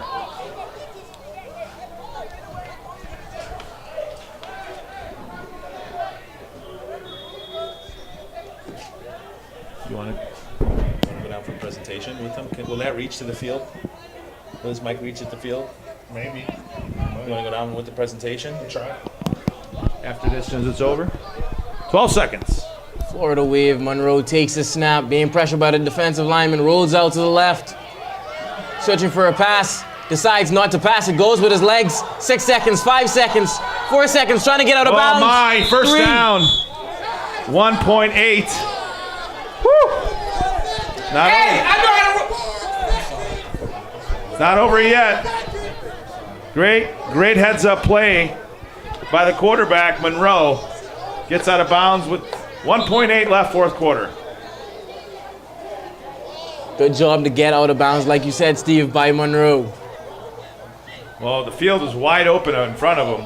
He had an opportunity. He could have thrown it, but he made the wise decision to tuck it, run, get out of bounds, and stop the clock with not much time to spare. If you're the Tampa Bay Tigers in that situation, you probably should have just let him, kind of kept him in bounds. Barring a penalty on the defense, this should be the last play of the ball game.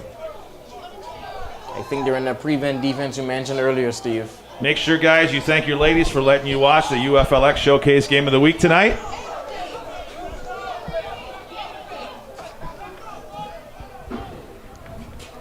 This will be from their own 40.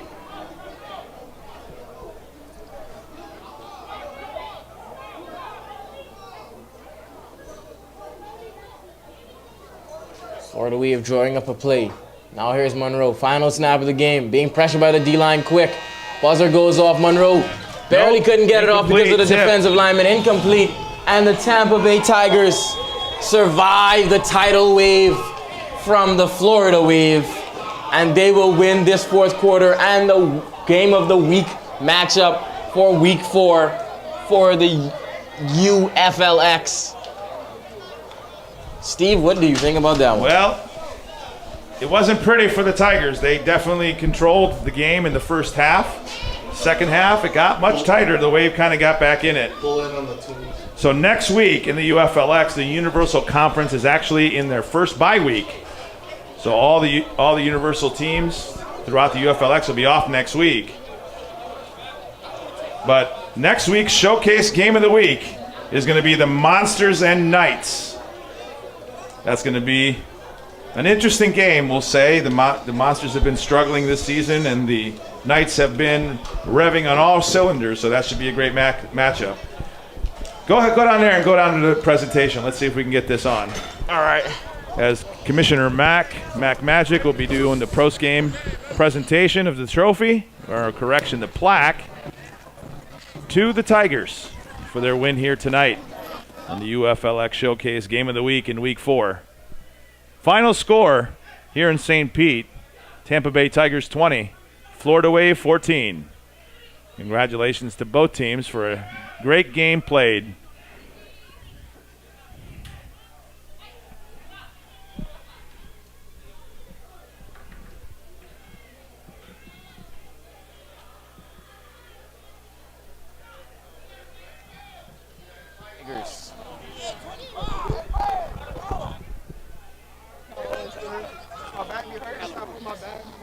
So, looks like you have Commissioner Mack down on the field with... Tigers, let's go! Quick.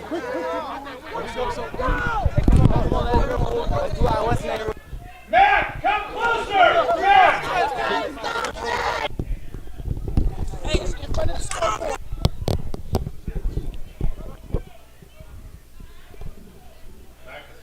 Tigers! Kai!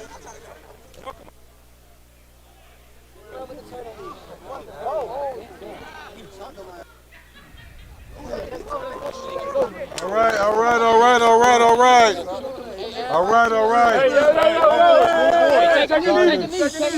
Tigers. One thing that we do in the UFLX is every Sunday game is our free national showcase game for the world. And Tampa Bay Tigers, but you guys are victorious 20-14 and the champions of the Week 4. Yes!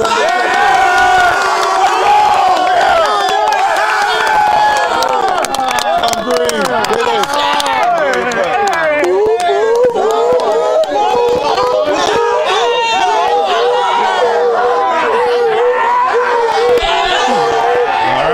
Tigers are victorious tonight in Week 4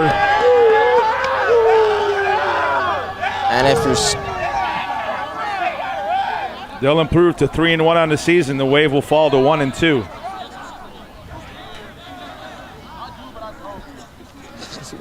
Like a funny though. Yeah, if he wants to.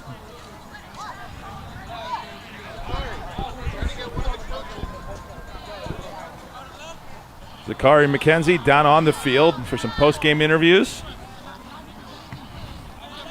here on the UFLX Showcase Game of the Week, Week 4.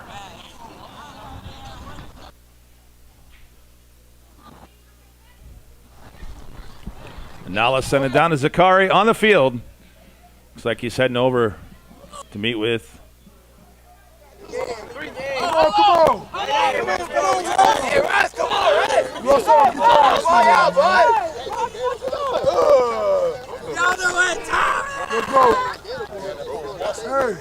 Hey. Y'all see what time it is already? I took a couple of them. Oh, show that city boy.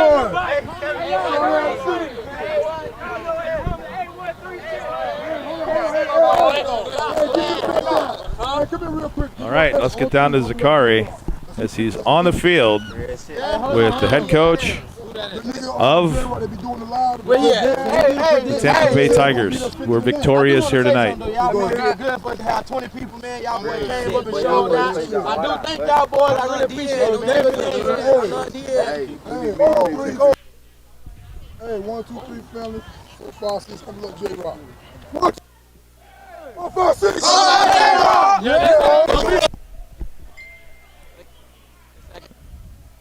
All right, just got a special message from Clutch Steven all the way up in Cleveland, Ohio.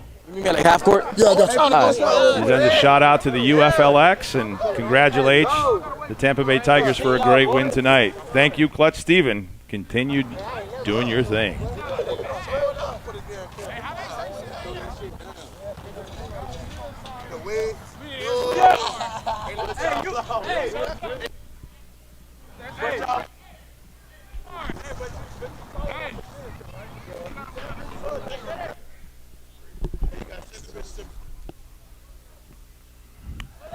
Let's see. Zakari's looking to interview one of the coaches for the winning Tigers tonight. It's a beautiful night here in St. Pete. The winds have died down. Again, we congratulate both teams for a great performance tonight. Tight ball game. Made it interesting at the end. But the Tigers hold on and win it 20-14. Wait a minute.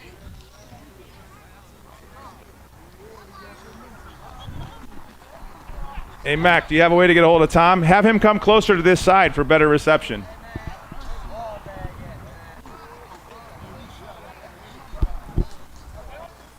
And looks like the concession stand is closed. Question that everyone's asked is, what the hell are they feeding us?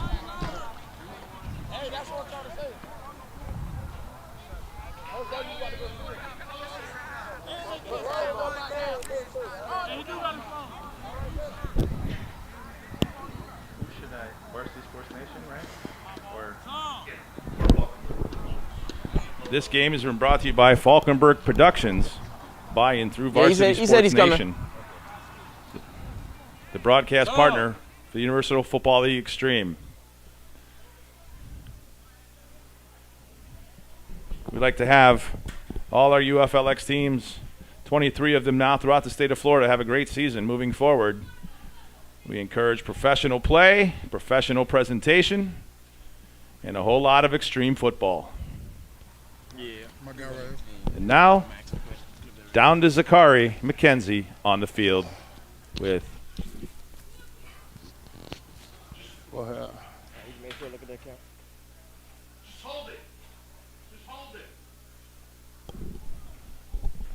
I got nothing on audio. Despite being understaffed. It's the next man up at any given time. Football, injuries happen. Players can't show up. You know, it's semi-pro. Some of these people got families. They can't make it to every game. So next man just got to step up every time. What can you say about the culture of this team? We saw you guys huddling, taking knees. It seems to be a very good team-oriented culture you guys got going on. Man, we play as a family. Them boys all, you know, they got each other's back at any given time.